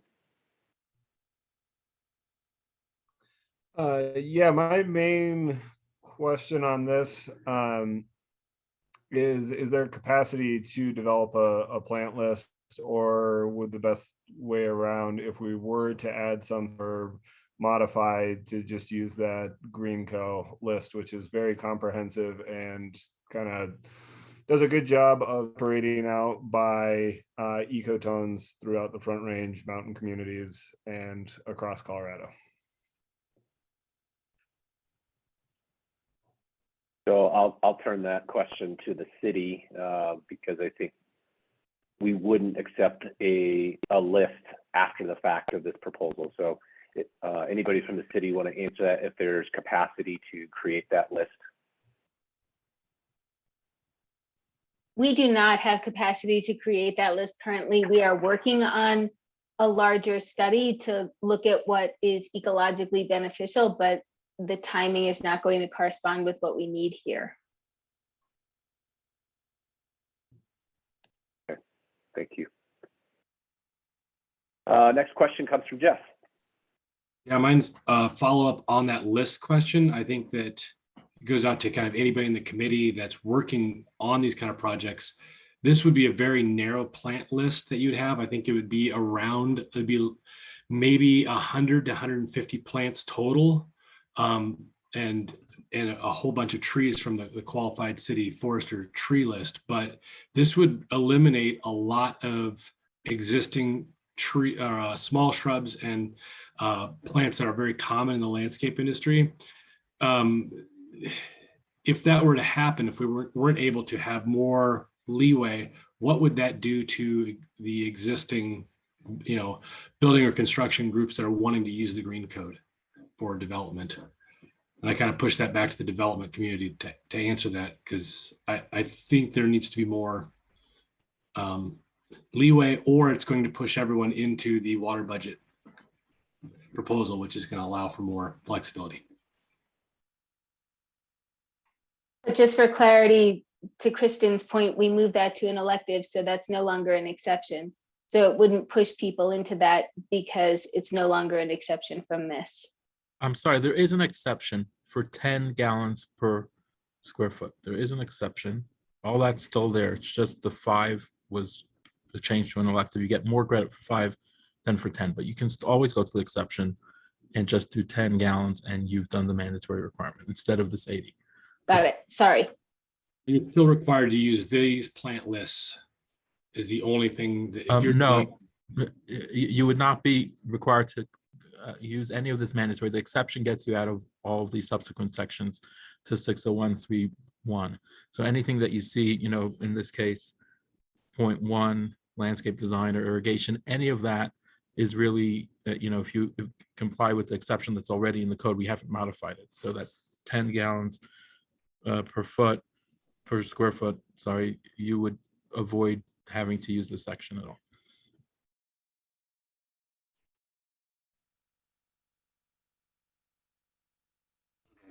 I guess I just really want to push everyone that's into the design area to really think about how this is going to affect. And I just think that there's going to need to be a larger plant list or a larger exception to this if this is going to be useful.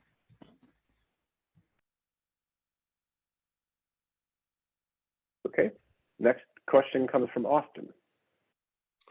This is a point of clarification and additional info. Using Plant Select and the low water plants of Colorado, typically the plants that would be recommended under those two would be in the 5 to 6 gallon per square foot range. And if we were to assume that 80% of a landscape was using 5 to 6 gallons per square foot, other 20% is traditional Kentucky bluegrass, neither being underwatered nor overwatered, using about 16 gallons square foot per growing season. Your entire growing season under this proposal would come out to about 7.2 gallons per square foot over the course of the year. Definitely some very basic assumptions in that, but that is kind of just quantity wise what we're talking about here. Thank you. I think I saw some heads nods, and Jeff kind of, it looked like maybe that answered some of your concern there, but I could be wrong. Any other questions? It doesn't answer my concern. It does. I do agree with what Austin said, but okay. Yeah, but it's still a very limiting plant list overall. Sure. All right. Seeing that there's no more questions, we'll go to discussion now. Anybody from the committee have any discussion or wants to make a motion on this? Daniel, go ahead. Someone already mentioned this, that we've already incentivized 5%, which is fairly low. This speaks to just the mandatory requirement, but any project that can't hit this mandatory requirement is therefore de-incentivized from using the Denver Green Code, which has lots and lots of other goodies, and it's all an elective code, and we'd like to have people choose it. So as long as the 60% that was in here before is a significant improvement above what's typically done, and I believe it is. I believe there are lots of projects that are not mandated by any code to do, any of this. So 60% is an achievement. I appreciate that we'd like to move this code forward, but by moving it forward in the mandatory, I'm afraid that we'd be losing candidates for the code. I'm therefore not able to support it. But if anyone has any ideas, again, moving it to elective, I think we've already done that by having the 5 gallons as an elective. So we've already created an elective that you can get for doing better than the 60%. But changing this 60 to 80 in the mandatory, I think, is just going to cut out projects from even wanting to use the DGC, and we need as many as we can get. So I'm kind of torn between, moving the DGC, making it more strict, but making it more strict in these mandatory sections beyond what a lot of projects could tolerate is actually going to have them not elect to use it. Okay. Next up is Travis. Yeah, I just had a couple things to point out under exception 1, when we're talking about excluding certain things, it lists public recreation facilities, but I think that should just be recreational facilities, because that would omit, that wouldn't count country clubs, that wouldn't count like a private business that runs a recreational facility, private school versus a public school. I don't know if that's, I don't know if this makes sense to have it listed as public. I don't know if that was the intent of writing that in there. And then I guess I'm a little bit just confused in general with everybody and how the plant list works and how does this overlap with the residential landscape section that was voted in a few sessions ago. It seems like this conflicts with that. So I think I would encourage discussion on some sort of reference of adding an exception if people are going to push this through, exception 3 that references that residential landscape design criteria that was already put into the code, or else now seems like we'd be adding 2 criteria for residential to meet, which is going to mean it's just getting overly complicated, I think, in that regard. People would again elect not to pursue the green code. That's it.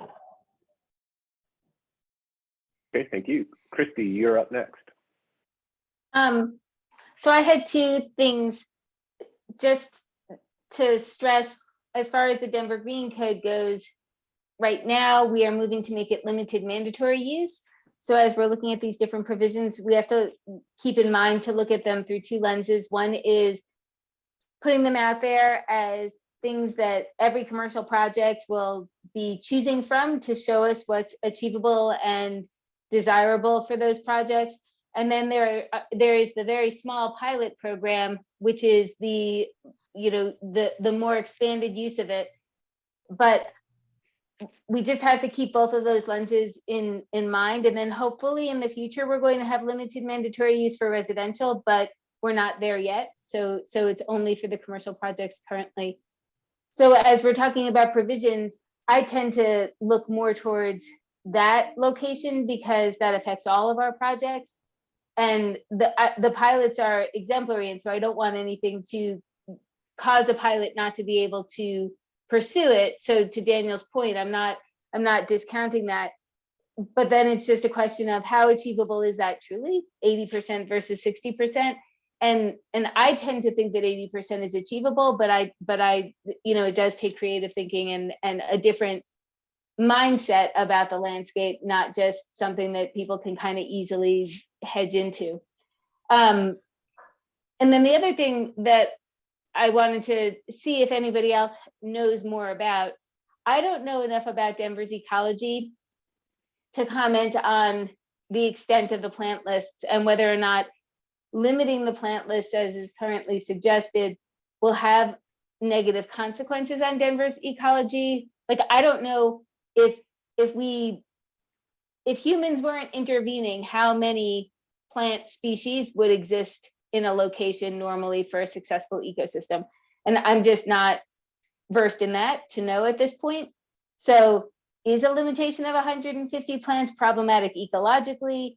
Is it problematic to a point where, this is the Denver Green Code. So if every project team picked this as their limited mandatory use, would nurseries not be able to keep up?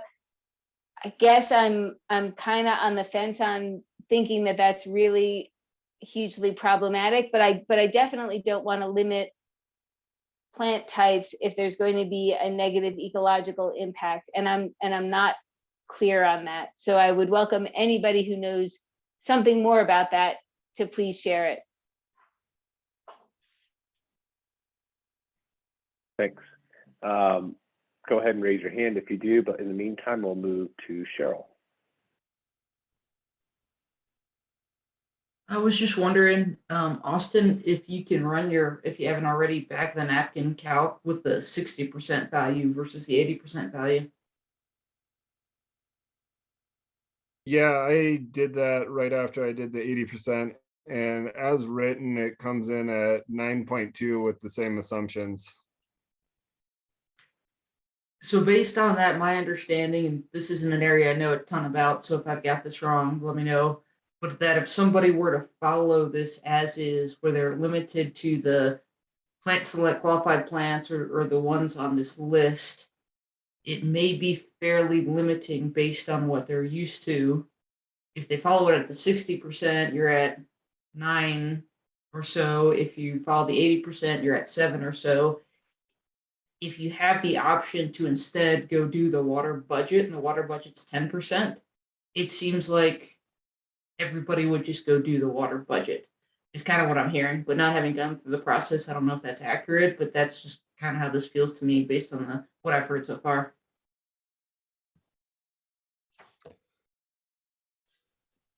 Yeah, the water budget just gives you a full bucket, and a designer kind of the leeway to pick and choose and use species that they're either familiar with or meeting certain goals of their client. This one is more just kind of, I don't know. This one is a little bit harder to get answered to, in my opinion, because you end up having to do a water budget and just making sure that 80% of your plants are on these 2 plant lists effectively, or on the city forester list. So in many ways, I think this one is even more difficult to do than a water budget. Even if it was at 7 gallons or at the equivalent, I think this is a harder one to design under. Thank you. Kristen, you're up next. Not to further complicate this, but the landscape design credit that or the proposal that we already approved, right? Had some requirements in terms of the tree equivalent and the shrub equivalent, as well as for a commercial site, a minimum of 20 species. So that kind of complicates things also. For a residential, it would be a minimum of 10 species. So we were trying to get diversity that way. Obviously, we didn't know if this would pass or that would pass, so we'll have to kind of combine them together so that they don't overshadow one another. And we'll do that on the back end, but I just wanted to let you know that there are some requirements in the landscaping design that we had already passed. I think that was in the first or second code hearing. Thank you. Christy, you're up next. So as we were talking about the previous proposal, and we went from, we moved the 5 gallons out of where it was proposed to be and made it an elective. At one point, there was conversation about, do we want to change the 10 to 7.5 that would be in that original paragraph? And then we strayed away from that. Is there any desire to revisit that, or do we think 10 is the right number? Because Austin, I felt like you were saying 7.5 could potentially be supported by Denver Water with the current program, but maybe I misunderstood. Is it worthwhile to talk about that? Yeah, I'm not sure if we can reopen that, but after doing my quick napkin math here, I feel even more strongly that that one, I agree, should be reopened, and that language of the 10 should move to 7.5. Me too, because otherwise I think the whole conversation we're having here is moot, because everybody would just go to the 10 and pick whatever they want, and there's no reason to even talk about anything that we're talking about here.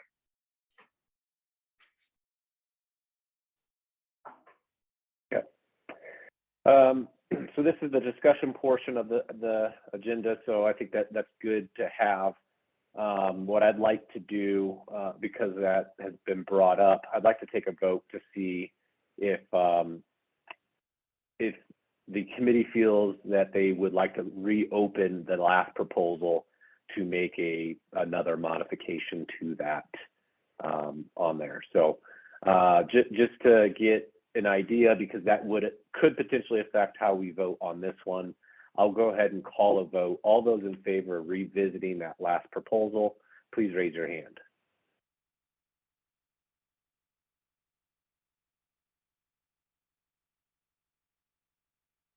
Okay, I see 11 hands.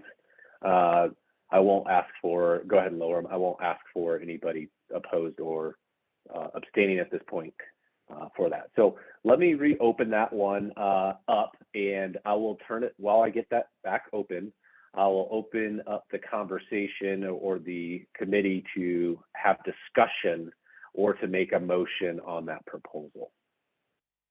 Anybody want to raise their hand and do so? Christy, go ahead. So I would make a motion to change the 10 to 7.5, and then we can discuss it if there are other opinions about that. Okay. Austin? I'd like to second that. Okay, thank you. I pulled up the wrong one. Any other further discussion on that?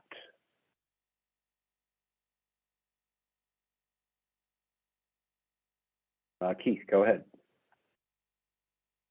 My question is that 7.5 changed on the exception or in the elective? So It's in the motion exception. is, Sorry. oh, you're good. That's thanks for clarifying. That's what I thought.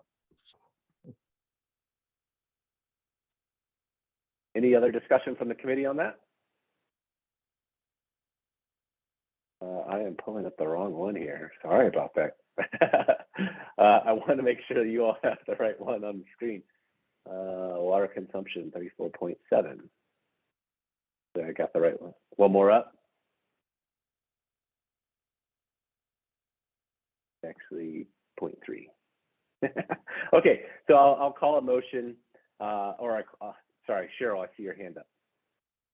So just for clarification, the exemption would be 7.5 and the elective would be 5. That's correct. Okay. Yes. Daniel, your hand's up.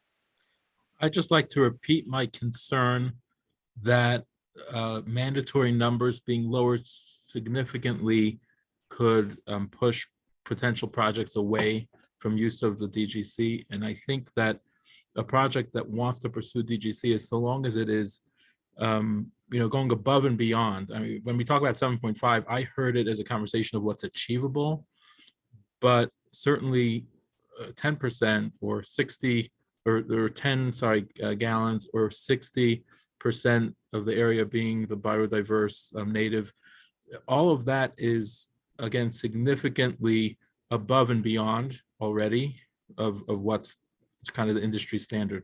So to me, any project, I'd like to open the door for them to join the DGC world if they are going above and beyond, even if they're not doing the max achievable. I think the max achievable, that kind of 7.5 to 5% range, that should be credit, so that projects that are interested and they're, it's appropriate for them, they don't have that private recreational area we were concerned about or something, they don't have a reason to need more, it works for them, they should do it.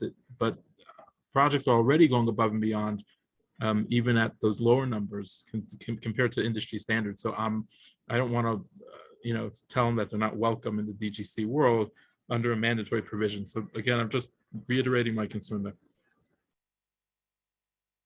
Okay, thank you. Austin, go ahead. Yeah, I appreciate that, Daniel. I think there are a lot of moving parts on this one, since Western Resource Advocates has also suggested that the 60% get moved into base standard building code, that would automatically make it just so on the normal building code side, you're designing to about 9.2 gallons per square foot per your irrigation season. So if that's the case, I think it's absolutely the right idea to move the green code to 80%. And all of a sudden, we've really shifted the paradigm of what people are used to, what landscape companies are used to here in Denver. If that's the case, that makes it into the base building code, I'm in agreement with you. Yeah, I think the what ifs are, does that pass on the base code side? We don't have all of that in our committee, so that's a whole nother committee, right?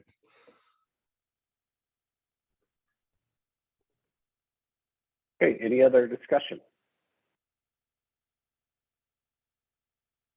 Seeing none, I will call a vote for the motion to change this exception from 10 gallons, or sorry, from the proposed 5 gallons to 7.5 gallons, and a second on that. I will call a vote. No, it was Oh, not changing sorry, the 5. It was changing the 10 to 7.5 and leaving the 5 as is.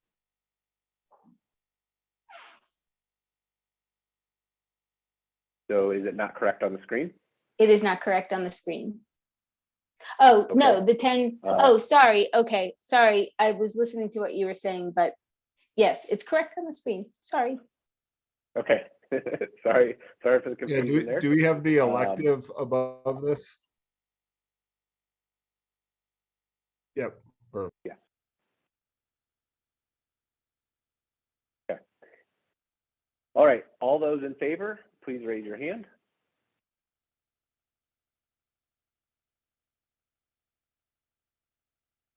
You'll see some going up. I'll count at 11. Go ahead and lower your hand. All those opposed, please raise your hand. 2, go ahead and lower those. And all those abstaining, please raise your hand. 3. So that passes. Okay, so we still have now a proposal open here, 34.8. Is there any other discussion, or did anybody want to make a motion on this? Renee, your hand is up. Sorry, I meant to have it down. Okay, no problem. Jeff, your hand's up. Yeah, I would like to make an amendment to this. And where it strikes out number 3, xeric grasses, I would like to add in that area, or other Colorado cities adopted xeric plant lists. So you want to add 3 back in? 3 back in, or do you want to but add? well, add in the 3, but it would just say that, or other Colorado cities adopted xeric plant lists.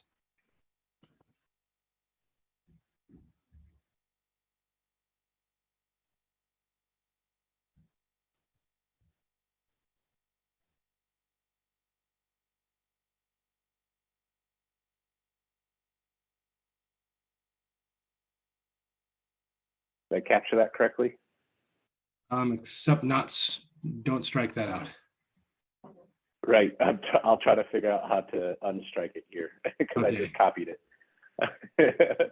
Okay, next up then is Austin. Jeff, would you consider the modification to say Metro Front Range, or something that is limited to areas of Colorado that are more ecologically similar to Denver? Yeah, I would consider it. I would also want to consider some of what's going on in Durango and some other places that have more, that have plant lists that are outside of our area. But we could make it by elevation. Would that be? Yeah, and I think since we're green code and kind of forward looking on this, can we also kind of future proof this with climate future climate appropriate plantings. What does that mean? What Denver looks like in 20 to 50 years from now with 3 degrees of increased temperature and less precipitation. I don't know how to word that though. Okay. Open to further modifications and questions. I guess I'm going to just because I don't know what that is. I'm going to say that one thing just for the moderator, can we take out all of the sentence of xeric grasses that appear all the way up and just have just or other cities. And if you want, let's make it simple and just say or other Front Range Colorado cities. And does that cover what you were talking about, Austin? I think there's enough leeway in there that I'm happy with that. Okay. And yeah, because I don't want to get too far into the future proofing what plants should be or shouldn't be in, because I don't know how we would make a plant list that's saying a plant isn't going to be allowed in the future when we're not even managing them today. So.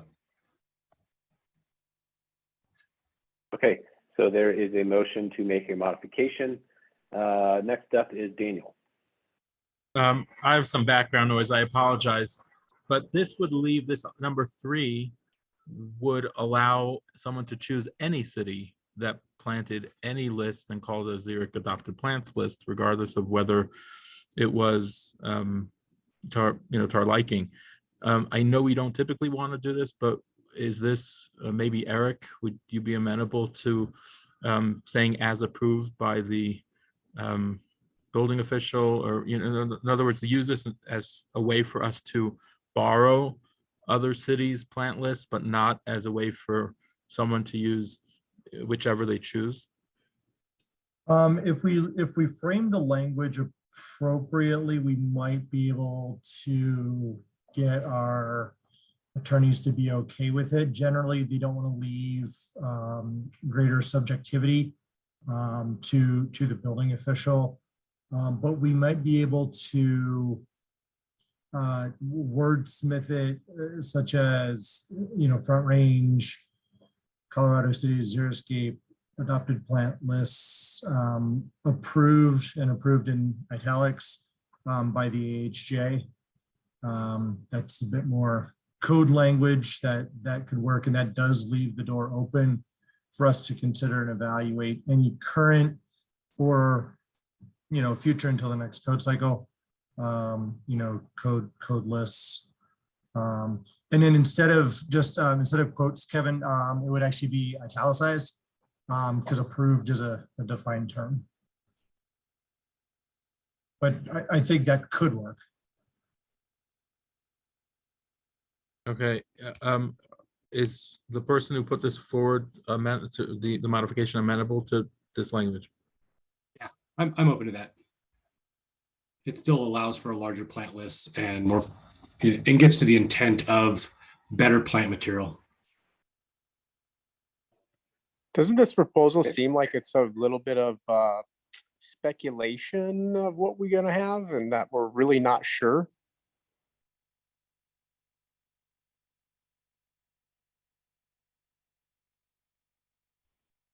I don't know what you mean. Can you tell me a little more? Well, we're just not sure at this point. We're speculating what things could be, and I know we want to be more broad and we want to be more firm with the green code, but I feel like this proposal is just adding a whole lot of speculation out there. Well, there are other approved plant lists that other cities manage on a regular basis. We could look up about 7 or 8 of them pretty quickly that are out there. They're fairly similar, but they're much more expansive than the current Plant Select or just native plant gardens lists that are out there, which is about 150 or so. And some of them are really good. They add a lot of, the size, the bloom time, maintenance. So I think this would be something that we're really trying to move our designers to use better plant lists and to use better plants. I think we want to push them in the right direction and not limit their ability to design or find plant material. Because that's the other aspect is if there's a run on plant select or native plants, they're going to go out and use other non-approved plants. And that's not what we're trying to get done either. So I think there's been a lot of thought on this by other cities. So I don't think it's quite such a hodgepodge as you are thinking. I think it's pretty well done by their cities. Can you share some of that information? Yeah, if you would want to go to the City of Aurora's plant list, I can certainly add a few of those into the chat here, or if people want to take some time to just even do a Google search of them. But Colorado Springs, Aurora have ones. Fort Collins has been mentioned. Castle How Rock about has a within our great city of plant Denver? database. I'm sorry, go ahead. Oh, I was just saying Castle Rock has a great plant database. Greeley has one very similar to Castle Rock's. Because I know we have a husbandry and we have a lot of different plants that we use here in Denver where we actually pay the resources and so forth. Have we actually reached out to them and have any information from them? Who do you work with? I guess I'm not familiar. I'm sorry, this is Antonio with Community Planning and Development. Because I know that even with our Parks Department, we do a lot of our own grows and our plants that we put out, we produce them ourselves. Have we talked to any of those experts or anybody in that agency that might give some insight to what the city of Denver or what would benefit our citizens in the city of Denver? Have we reached out to any of them other than other cities? Plant Select kind of fills that role in a roundabout way. It's closely tied to Denver Botanic Garden, which receives some non-direct funding from City and County of Denver and is on City and County of Denver land. Thank you.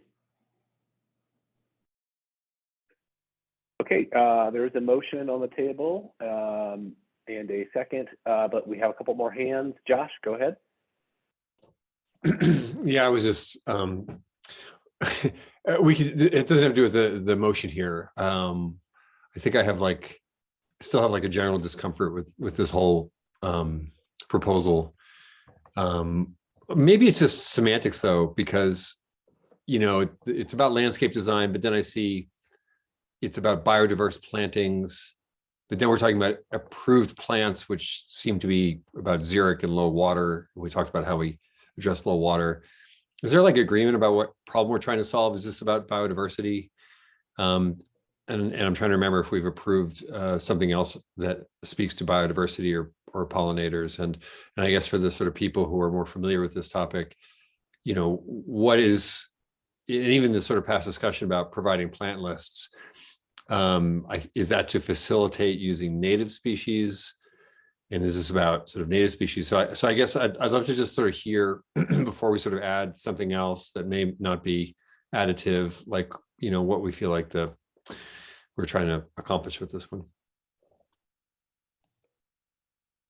Christy, go ahead. Yeah, so I think it's multifold. I mean, I think that when we just reduce the water requirements for plants and say that the water allowance is less, it doesn't necessarily lead to plants that are regionally appropriate. So we are trying to address biodiversity, and we're trying to address selection of plants so that they are native and adapted species both, with a thought about, in the ideal scenario, which we're not going to get to today, but in the ideal scenario, with that extra layer of, and will these be able to survive, 10, 20, 30 years down the road? Let's start picking things that we think make sense for Denver for the changing future. And so it's to start instigating that type of thought process, because right now we don't necessarily see that engaged all the time. So how does native and adapted plants equal biodiverse plantings? It doesn't necessarily, except that it pushes people into native and adapted, and then starts to make people operate within that vocabulary. So it doesn't get us, the other proposal where we have a minimum of 20 different species is what starts to encourage higher levels of diversity. But this starts to get people designers looking towards the plants that actually make sense for our region. I mean, why wouldn't we just amend the one we just looked at, which is the water one, to say that, you know, the way that Lee does, where you also have to use only native or adaptive species, and then we define what that looks like. It's a good question. I mean, I think that this was the basic level. That one allows you to use a little bit more water if we, you know, especially if we get to the 80%, that one allows you to use more water and to have a bigger vocabulary, I guess, or maybe not. Maybe it's just a different way of looking at it. It's a good point. The two are kind of different ways of looking at a similar deal, but the other one takes away the native and adapted, which is not ideal. Yeah, to your point, I don't think we'd want a scenario where people were just doing low water landscape without a thought about what plant species they were using. Mm-hmm. Right. So I guess and again, like, I'm sorry if we should be sort of focusing on the proposed amendments, but like, if we want to keep this, then I would just kind of like advocate maybe changing the title of this to, you know, native and adaptive plant selection. But if there's an opportunity to combine these two together so that we don't end up with inadvertent, or what's the word I'm looking for? Whatever results, things that we don't want, unintended consequences, then maybe combining them would be a more elegant approach. Yeah, and you know, with Austin running the math on the back of the envelope and us coming up with similar numbers for the two things, it starts to get to the same place with the water, but this adds an extra layer of thought relative to the plant selection. So why would we even have the other one? Except that the other one does have the added incentive to get down to 5 gallons of water per square foot per year,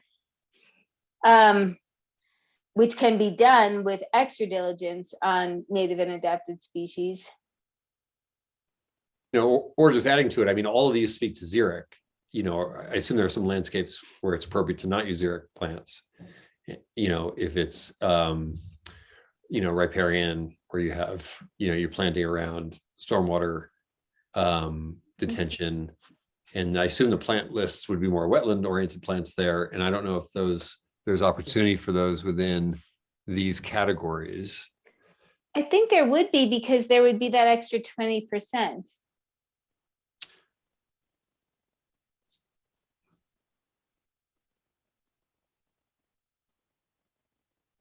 And it would be within the total water budget. But with, I mean, you'd still, with, I guess, with the 20%, you'd still want regional appropriate plantings. Right? True. Like if someone, You're right. and again, I'm thinking of the park nearby where it's sort of wetland, you know, stormwater, kind of regional stormwater, and it's sort of wetland plantings around. I want all those plantings to be covered with what's in here. And I'm not So trying to then- save water in that case. What's preventing that? If it's taken from the native and adaptive species list, then that should include those plants that would be germane to those locations where there's greater water. You're right. And I don't know what's in these lists. So maybe that's in number 1. All 2, 3, and 3, which are the other choices, both speak to low water and xeric, and maybe that excludes them. But maybe 1 covers that, and there's no problem here at all. I can. Well, no, but number 3 also might, because there's like the Colorado Native Landscape Coalition has a whole bunch of lists that I would love to dig into. But I would imagine that they look at the different locations. They don't just look at the arid locations, but they look along the creeks, and why wouldn't they? Well, then you take out xeric, wouldn't you, for number 3? Those lists wouldn't be considered xeric. That's most of the cities call them xeric lists. They don't call them all approved plant lists. Well, yeah, and we want them to be xeric lists, but then that's a good point, Josh. So do we need to qualify something for those areas that are used for water quality treatment, and the areas that are along the creek where there's just more water and there's just that unusual good fortune? It can be added to the exception. Number 1 is an example.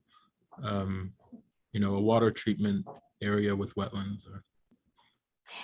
And actually, to this point, there is another proposal that is further down a list that came from our Dottie team that proposes to add to this list their water quality treatment plant list. So that would probably take care of it. I'm not going to say that for certain because I want to look at that proposal and be certain, but I'm 98% certain that that's going to bring that in and help us.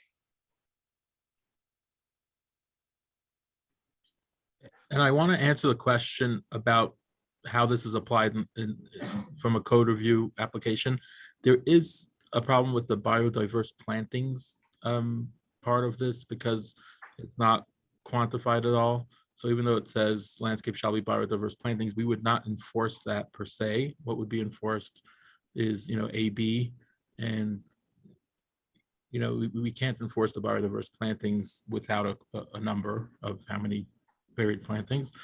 And then in terms of whether this is repeating the 10% exception, the exception where you do, sorry, I keep saying percent, the 10 gallons per square foot exception, I don't believe it is, because this 80% is allowed to exclude, for example, a residential common area that's used for athletic purposes, and a number of things that are fairly common in projects that we see can be excluded from that. So your ultimate percentage, your gallons per square foot might be higher. And if you go to the exception, you're absolutely limited to the gallons per square foot of now 7.5.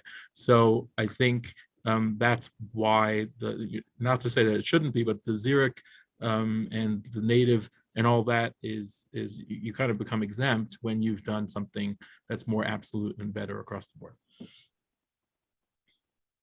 So a couple of proposed changes, and Kevin, did you want to go in order here? Sorry.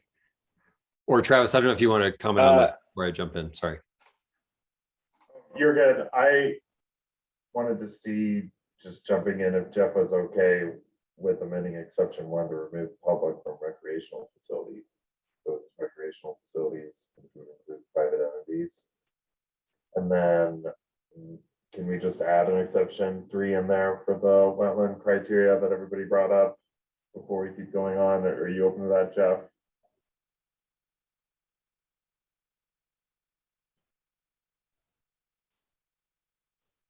Yeah, I'm open to the wetland if, I think as an exception, I think that's fine. As long as it links to what Dottie is bringing forward in the future. I don't want to get too podgy on that. So I raised my hand. The Dottie proposal won't fix that. It's their urban street guidelines, so it won't address that. Okay. Yeah. Okay. So then, we probably want to have wetland and adapted species or something, as wetland areas. I'm fine with striking public. Cool. Thank you. Okay. Can we say wetland or riparian? Under the exception. And then also, while we're making more proposed suggestions, if this is appropriate, what do people think about changing the title from landscape design to native and adapted landscape design, or native adapted plant selection? And then I agree with Daniel that the biodiverse plantings language feels problematic. So I think we want to say really just landscape shall utilize the following approved plants. And then I think we should say that we encourage this to be done in a biodiverse manner or something like that. If we can say, I don't know if that matters what we encourage, but I think it's worth having in there. I feel like that one was covered in another amendment. Is that true? I think that was one that had a count of different types and a number of them. With that, I don't know, Josh, does that answer your question? If it was someplace else within this code that actually said how many and of what type, how many species had to be on a site? So you mean if biodiverse was defined? Yeah. Or it is defined. So I stand corrected. It is defined. Nothing here is italicized, so it's hard for me to pick up on what is or is not a defined term, but in the actual code, the word biodiverse is italicized and it's a defined term. And the definition is non-homogeneous multiple species plantings. But again, it's not quantified, but non-homogeneous multiple species plantings. Okay, then I don't think we should move it at all. I think it's good the way it is. Thanks for the clarification. Okay, just for a point of order here, Josh made some recommendations to the original person, Jeff, who made the modification. Are you okay with changing it? I don't know if we can or not from the city standpoint, but changing the title to native and adaptive or adapted. I'm fine with it. I don't know if it does not cause me heartburn. I do want to make sure that we capture that it's wetland and riparian areas down below. Okay, can you spell that, please? Oh, great. Spelling's my worst subject. R-I-P-I-A-I-A-N.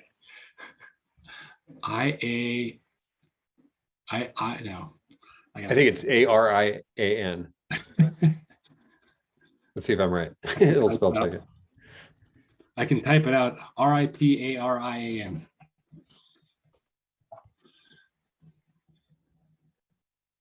This is being recorded, Kevin. Everyone's this is gonna get. You need an R between the A and I. Right? No, that's Yeah, not you need right. an R. Although you're describing ripane right now. Ripane, yeah. Right after the A, put an R in there. Okay. There you go. You need one more A after the I, one more A after the second I. There you go. Hey, we got it.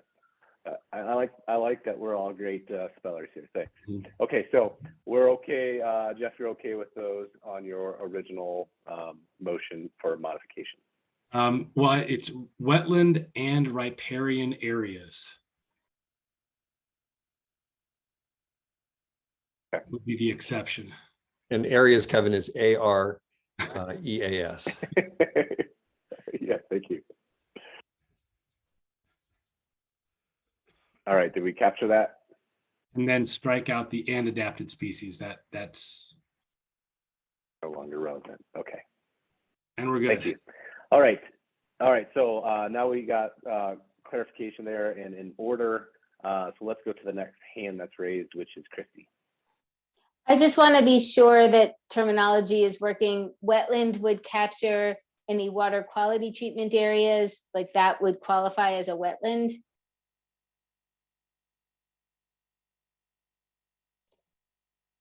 Doesn't the state designate what wetlands are?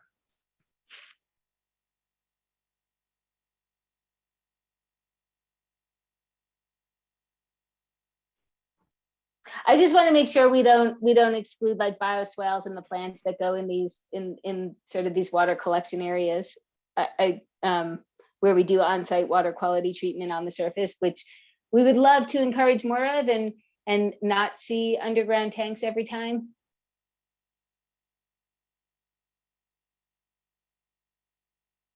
So maybe Kristen, I see Kristen's hand up. Maybe she has an answer to that. Wetlands is defined in the DGC. It just says areas that are inundated or saturated by surface or groundwater at a frequency and duration sufficient to support the prevalence of vegetation. So I think that would suffice for your swales. Thank you. Mm-hmm. Okay. Oh, another hand went up. Daniel, go ahead.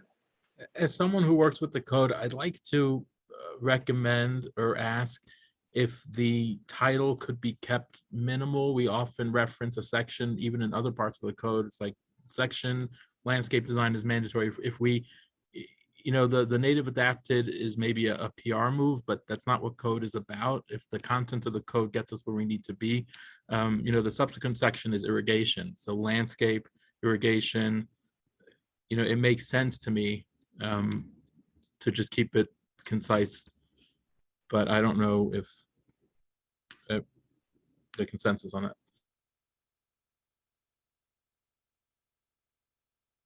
Sure. Because my suggestion, So, I don't feel strong. well- I don't feel strongly about it. I think it just sort of took me a while as a reader or a user of the code to potentially understand what I was going for in each section.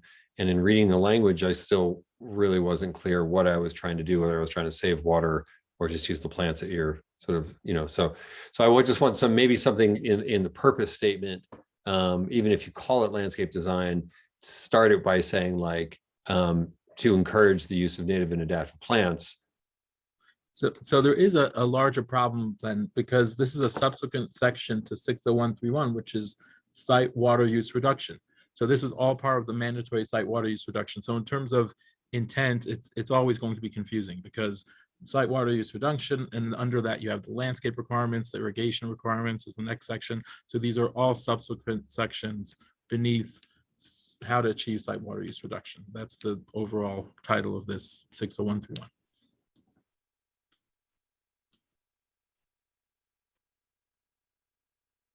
Okay, it's a good point. So I guess just to try to speed things up or get things clear, we can vote on the title change separately. It sounds like there might be some debate there, but vote on the other two changes together. So let's do that, so we can kind of just keep things going. So first item of business that I'm gonna call a vote on is the two modifications that are written on the screen. So this is item number 3, where it says or other Front Range Colorado cities, etc. And then under the exceptions, item number 3, I do see a hand up before we get started. Josh, go ahead. Sorry, yeah, I think we need to clarify number 3. It's we're not saying people can have a free for all if there's a wetland or riparian area. We're just saying that you could use Colorado native and adaptive plans for these types of areas. Right, so it's an exception to what's above, but it's really about just yeah. I think we still want to sort of make sure that people know that if they do that, they still need to demonstrate they're using Colorado plantings for those areas. Okay, Jeff, are you okay with that? Yeah, I think it probably needs to be that they need to use Colorado, wetland or riparian appropriate plantings. I just don't know if does that require us to have a list or do anything with that, or just keep it general? Because it doesn't happen all the time, we can review those case by case pretty easily and make those determinations, because it's not broadly applicable. Okay, yeah, I like the clarification, just to tell them that you're not just putting in bluegrass and then having it soggy. You have to put appropriate plants in. Okay, great. So I will call a vote then for those two modifications, item number 3, sorry, B3 and exception number 3. All those in favor of those two modifications, please raise your hand.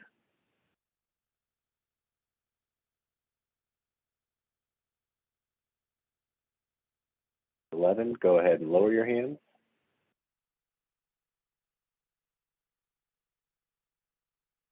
All those opposed, please raise your hand. 2. All those abstaining, please raise your hand. Okay, so those two modifications pass. Now, go ahead and lower your hands. I will call a vote for the modification to change the title to a native and adapted landscape design. All those in favor of those, please raise your hand.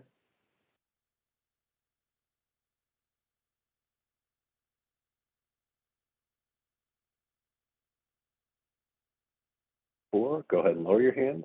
5, sorry. More jumped in last minute there. I'm going to lower all the hands just so we have a correct count. All those opposed, please raise your hand.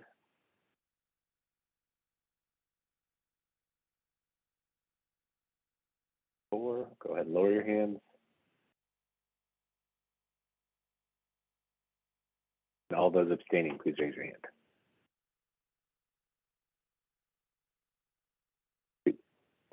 Okay, thank you.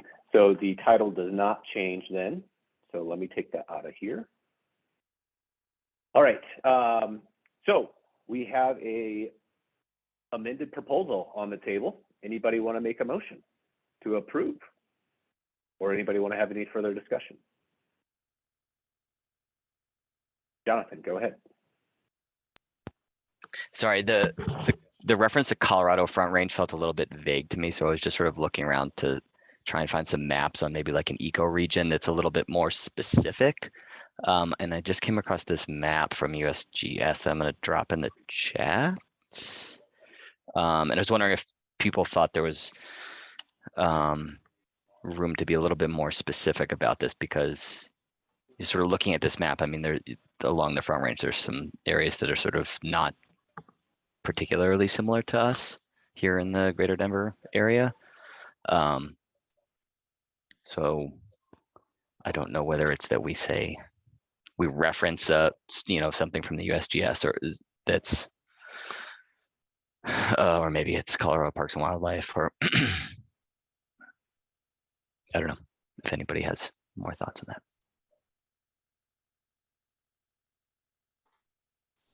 So my thought on it is, I don't really understand how Denver is operating relative to our surrounding ecoregions right now. If you look at different ecoregion maps of the area, Denver often is shown as a gray blob because human beings have altered it so greatly.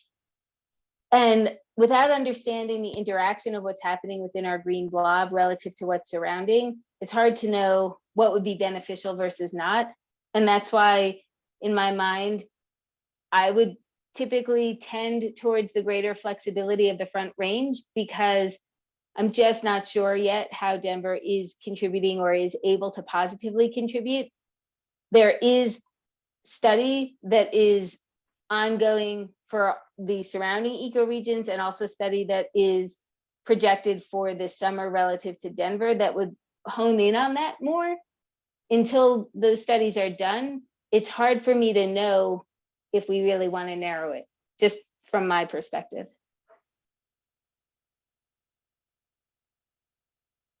Okay, next hand up for discussion is Jeff.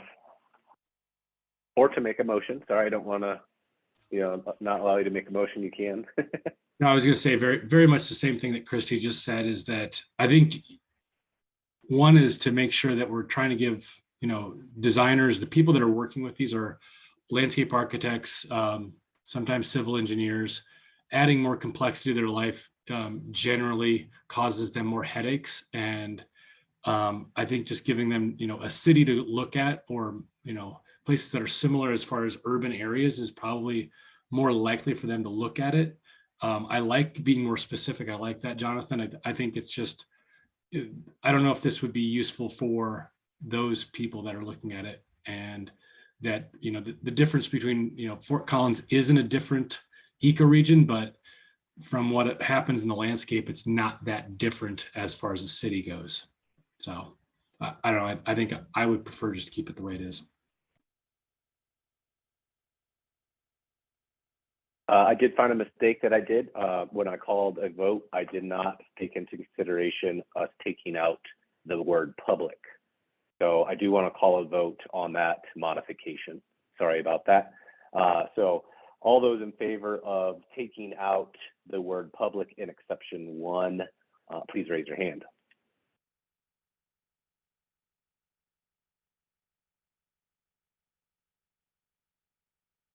Okay, I see 8 hands. Go ahead and lower those. All those opposed, please raise your hand. 1, go ahead and lower those. And all those abstaining, please raise your hand.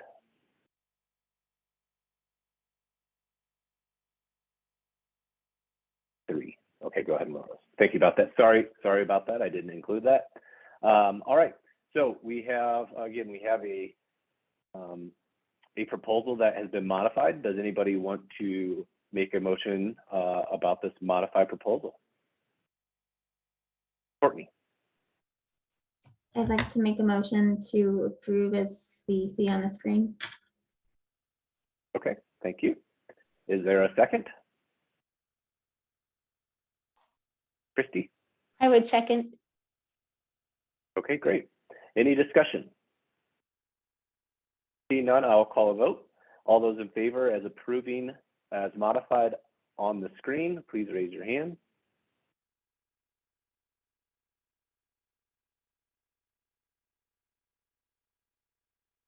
I see 10. Go ahead and lower your hands.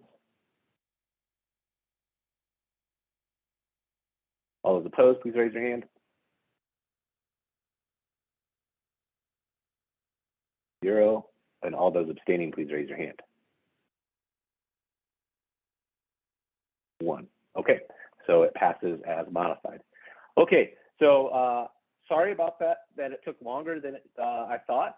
We would have taken a break before this one, but this one took over an hour to get through. So I want to ask, since we're 30 minutes, 28 minutes left before the end of our time, do you all want to take a break, or do you want to go ahead and start the next one? I typically, for the interest of time, don't like to start things, if we only have 15, 20 minutes left, because we take at least that long for proposals. So any comments? Eric? Thank you, Mr. Moderator. I believe there are a number of people that mentioned they would be departing at or near this time. I wonder if we can check on that and ensure we'll have quorum. Yep, Kristen, I believe we do, but go ahead. Yep, we have 12 people, and that is one above what we need for quorum.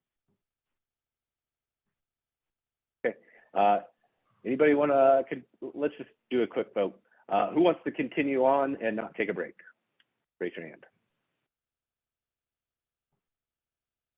Okay, we got the majority there. All right, so let's continue on. The next item of business, and potentially the last item of business, is P34.9. Lindsay, this one is your last one, so why don't you go ahead and give us an introduction of it, and I'll pull it up. Okay, excellent. I believe we're moving on to plumbing fixtures. Is that correct? Yes, okay. That's correct. Okay, wonderful. So you'll see on the document that gets pulled up a number of suggested modifications to the water efficient fixture guidelines in the Denver Green Code.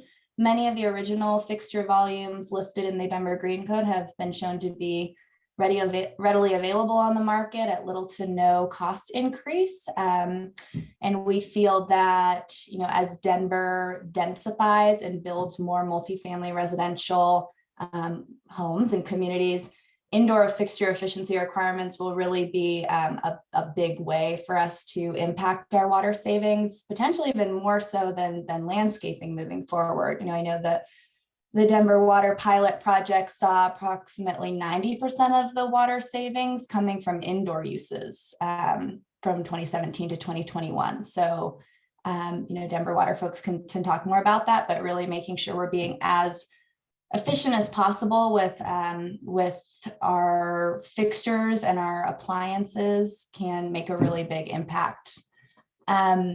We are also recommending that some of the standards in the original Denver Green Code be moved to the building code. I know that's not what we're talking about today, but keep that in mind as we're sort of recommending sort of the ratcheting up of some of these fixture efficiency standards.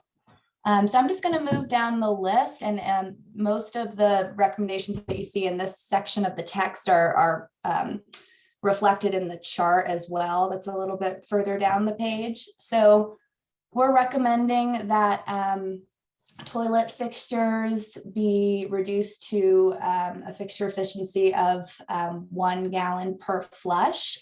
The exception is single flush tank type toilets, and the recommendation there would be 0.8 gallons per flush. This would be about, somewhere in the ballpark of 20 to 40% potential savings compared to EPA WaterSense available toilets, which are 1.28 gallons. That's sort of the standard for what's available in Colorado, what can be sold across the state. There's quite a lot of evidence and research out there around the efficacy of these hyper efficiency toilets. Those 0.8 gallon toilets, they score really highly on standards lab test for how many grams of solid a toilet satisfactorily flushes. The Niagara Stealth toilet, which is 0.8 gallons in particular, is a popular model that's being used in a lot of rebate programs in the Front Range, including by Mile High Youth Corps through their water and energy efficiency installs, Larimer County Youth Corps programming, which they partner with Fort Collins, Evans, and Loveland. And then lastly, the Greeley Water in Aurora, they now actually only offer 0.8 gallon flush high efficiency toilets as part of their rebate program. So I'd say that's the standard we're seeing for the rebate programs for most communities is still right around 1.1, I want to say, but now we're seeing more communities move towards going towards these hyper efficient toilet rebates. So moving down the list, we can talk about the no flush, non-flushing waterless urinals. Non-flushing urinals are allowable under the International Plumbing Code, and they're recognized as, inherently water efficient by EPA WaterSense. EPA WaterSense has a statement that recommends they're considered equally eligible for rebates, tax incentives, and other conservation incentives as their WaterSense labeled products. Potential savings range from 20,000 to 45,000 gallons per unit per year. Obviously, that's going to vary a lot depending on where these the urinals are located. They have an added public health benefit of being touch-free. We're seeing some rebates for waterless urinals happening. Thus far, what I could find was in California.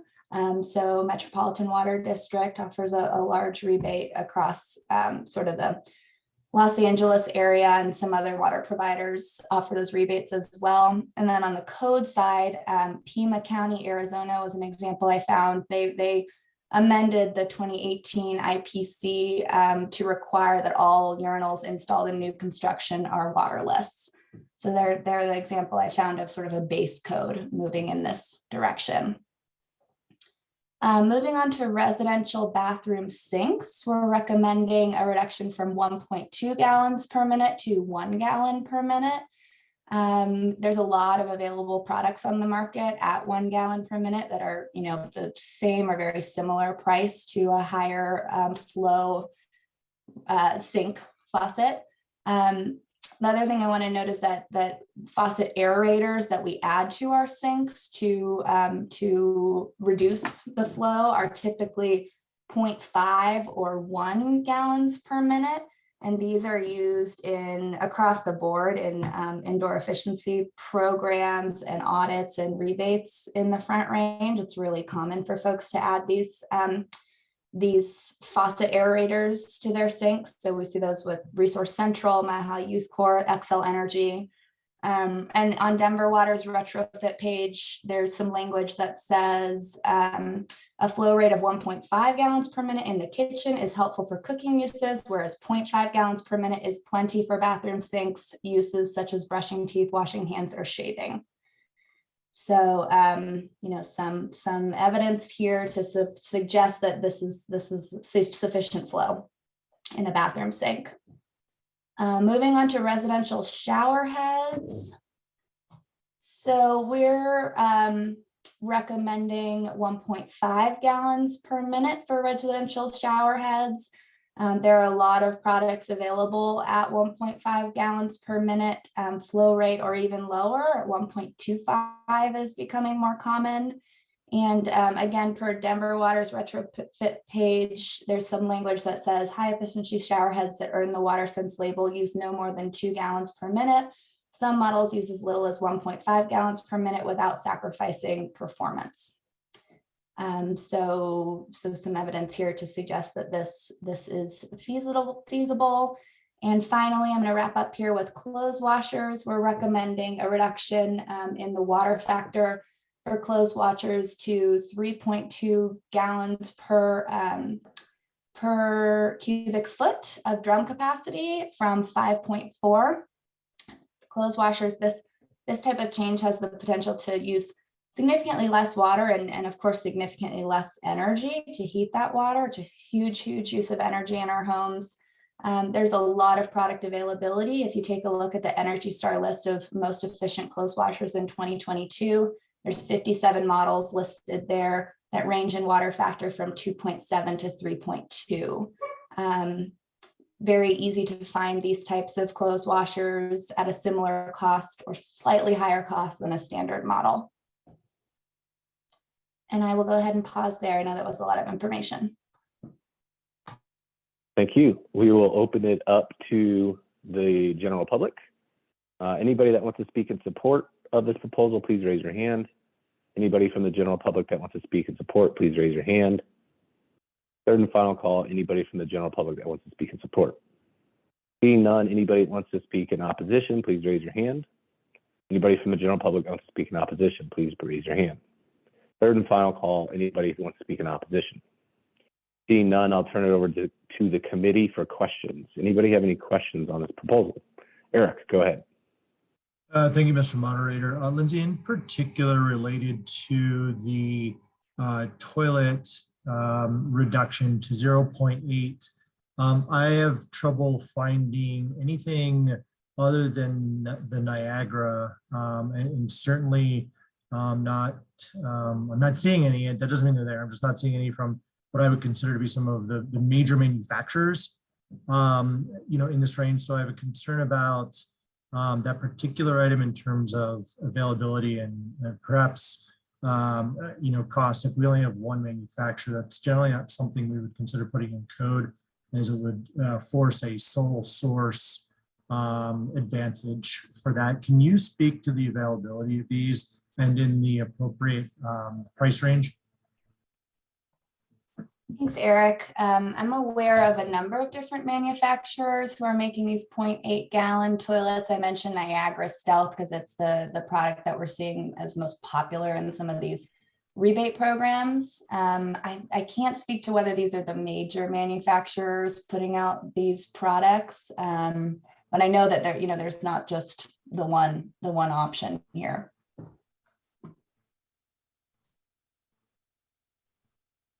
Yeah, I can jump in here too. There is another major one in the area, ProFlow. It's regionally available. And one you can get at Ferguson and other supply stores. So there are certainly ones, and that I know that was used by the city or by Denver Water for some of their programs. So there are more availability than just the one. Okay, great. Thank you. Okay, next question comes from Antonio. Thank you, Mr. Moderator. Mine actually echoes the same comment that Eric was having, the concern with the flush. If we look at the reductions from the green code, they're calling for 1.28. You're coming in very, very much below that. If we look at big cities in New York's at, give me 1 second here, they're at, and you got to imagine how many people are there. They're at a flow rate of 1.28. And then lastly, I just want to share this, California, who's under extreme water restrictions and they're in dire straits, they're at 1.2. So my question, it seems like this is a proprietary system where we're going after a certain amount of companies that are producing this. And why are we coming in so much below what even green code standards would be?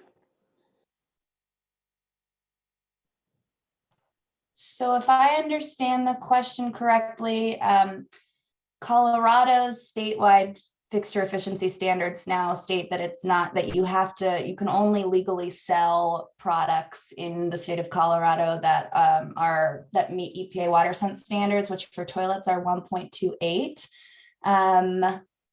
Colorado also says that local jurisdictions have the authority to instate more restrictive efficiency standards. That's also the case. I'm not sure with New York. I know that's the case in California, where local jurisdictions can also go beyond and have more restrictive standards, which I believe is fairly commonplace there. So I'm not sure if that exactly answers the question, but maybe just to give a little bit more context, Denver certainly has the authority to decide to, go in this direction of these more ultra efficient fixtures and sort of lead the charge here, which I think is important. And we noted the real significance of indoor fixture efficiency savings to Denver. That actually didn't answer my question.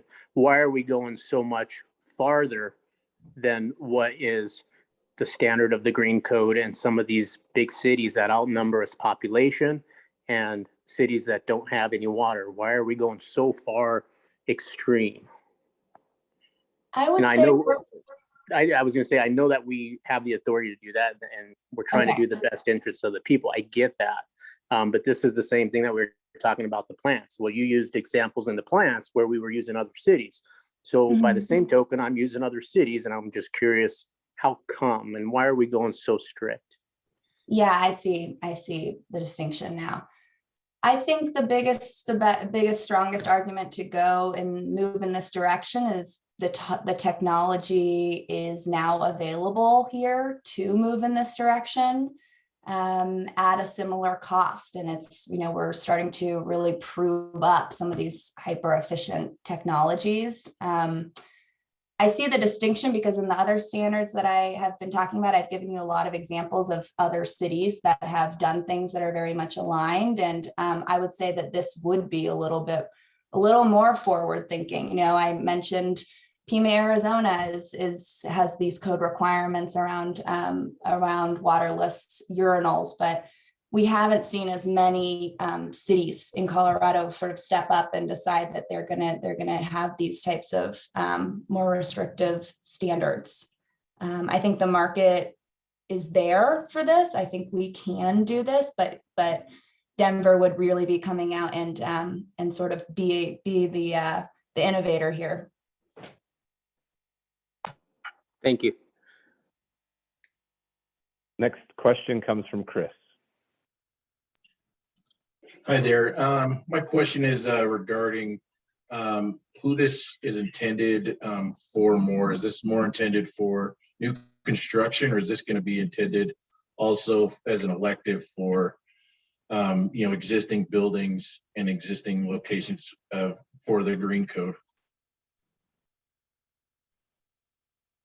I'm not mistaken, this is intended for new construction in the green code.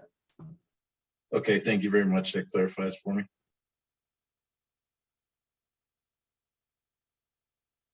Next question comes from Daniel. You addressed this a little bit about the effectiveness of flushing one of these toilets, but in general, have there been studies of the overall outcome of water reduction?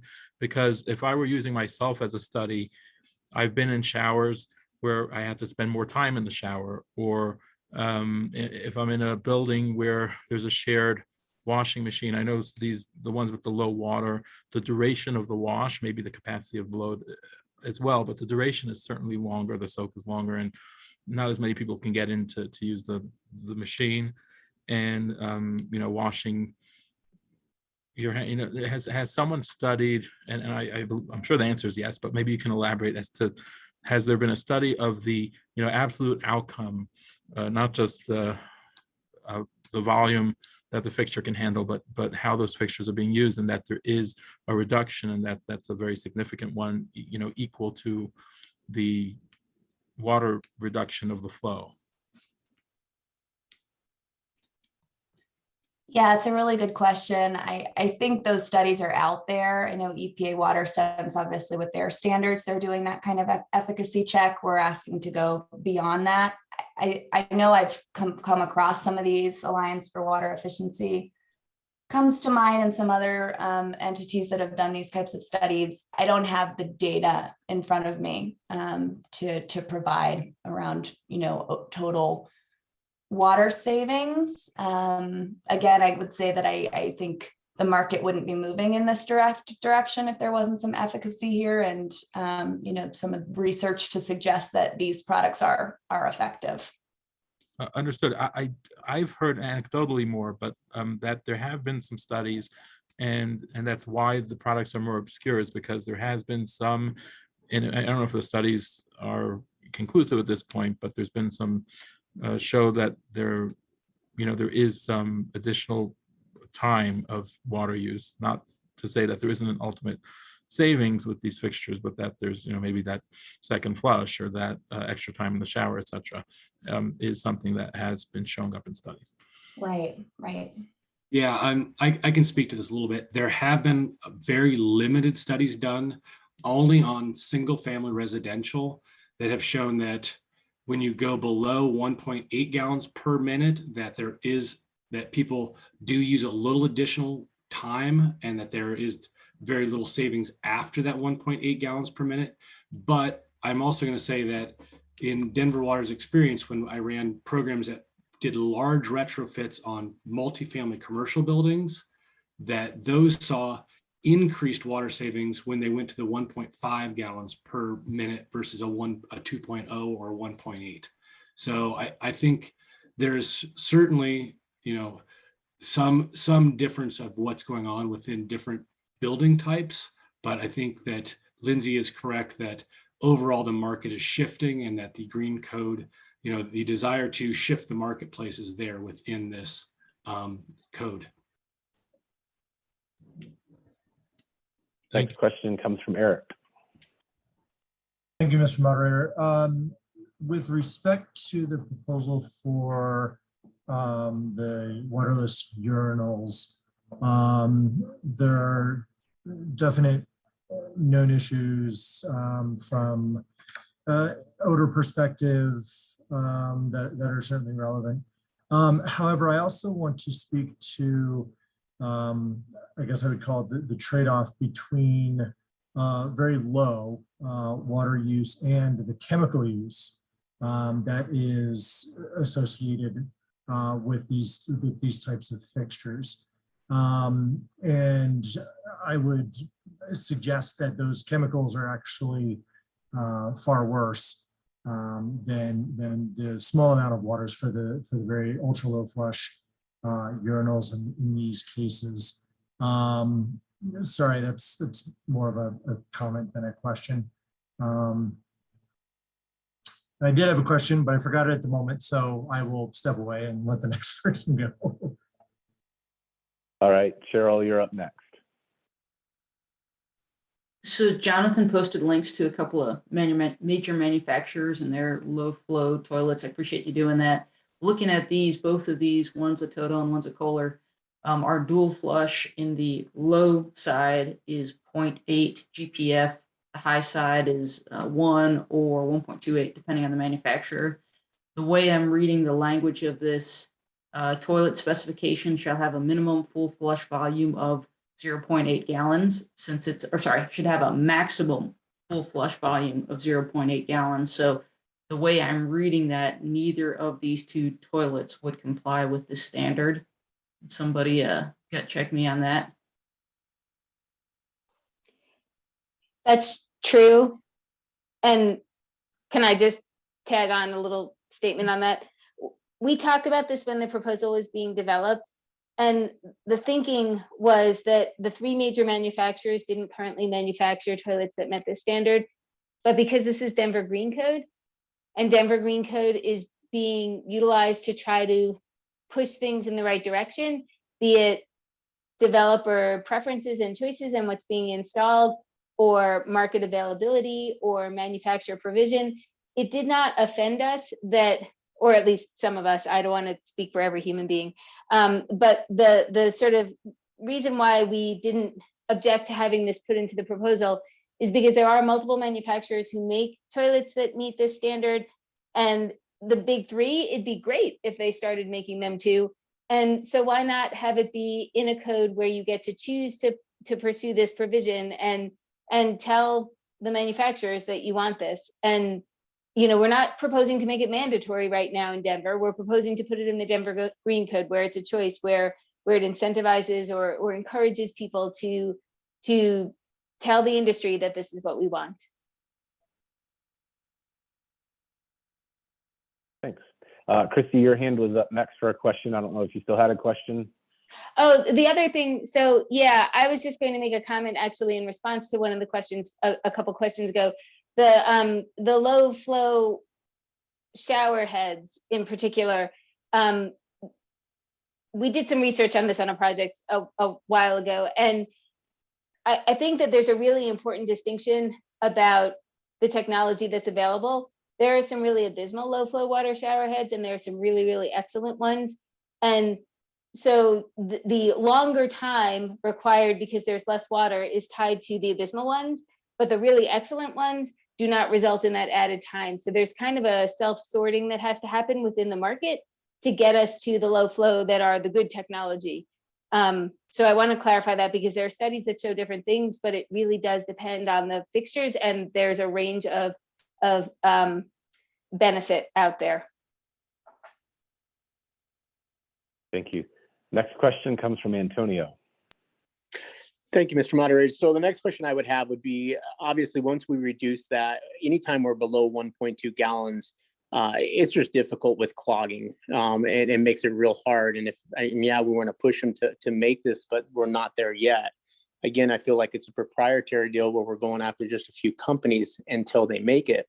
One of the biggest issues I see is how do we deal with solids moving to the main sewer? If we don't have that flow, if we don't have that upper gallon, or I mean, even if we went to one, it just seems to me that one of the biggest issues is going to be not just necessarily the flush, but the flush does more than just the flush, as we know.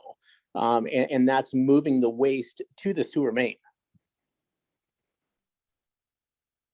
I can actually help answer that. Denver Water had a lot of experience with larger multifamily buildings of moving them to the lowest flow. I mean, much of what is proposed here was already done through a program called the WaterSense Challenge, which moved to 1.5 gallon per minute, 0.8 gallon per flush, and 5 gallon per minute, or 0.5 gallon per minute sinks.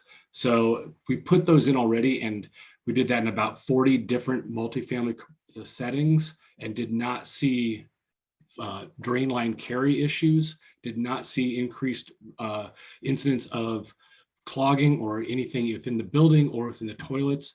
And a lot of that comes back to the over engineering that's already happened within buildings. I could certainly see that there are some buildings that have very limited flow, very flat buildings with a long drain line to a main sewer line that could be an issue, but we did not see any issues within those buildings at all. And I think a lot of that had to do with also with the engineering on the products themselves. WaterSense has done a really good job of working with the manufacturers to make sure that these things don't just have low flow or low use, that they actually have good performance. So they're all performance tested. Let me ask you this then, because a lot of that, if they're low flow, a lot of them are going to be on the pressure. So we're not really addressing the pressure. How much pressure? Because if it's not the gallons, it's going to be the pressure to get that there. And again, I'm just thinking outside of the box. I think it's great, but do you have any input on that? I'm not certain I follow what you mean by the pressure to get there.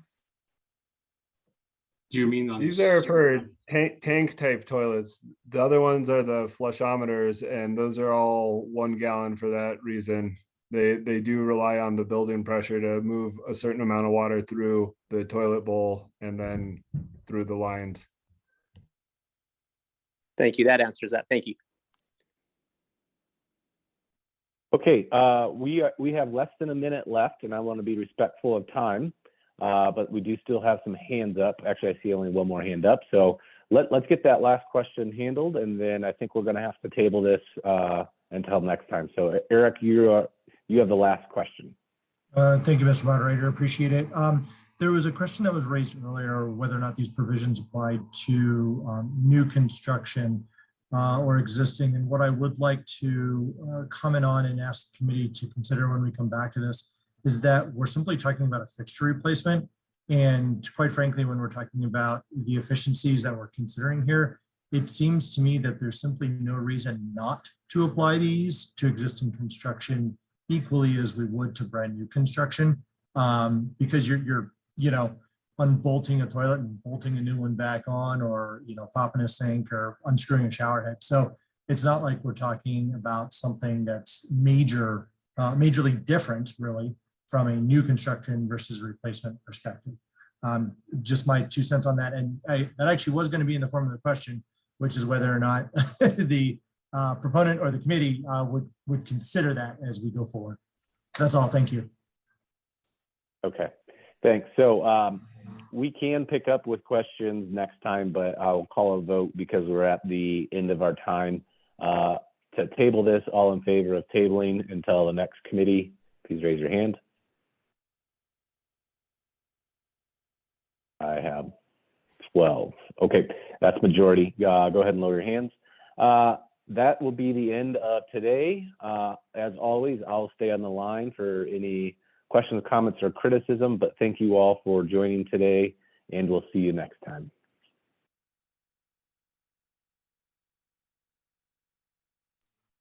Thanks, everyone.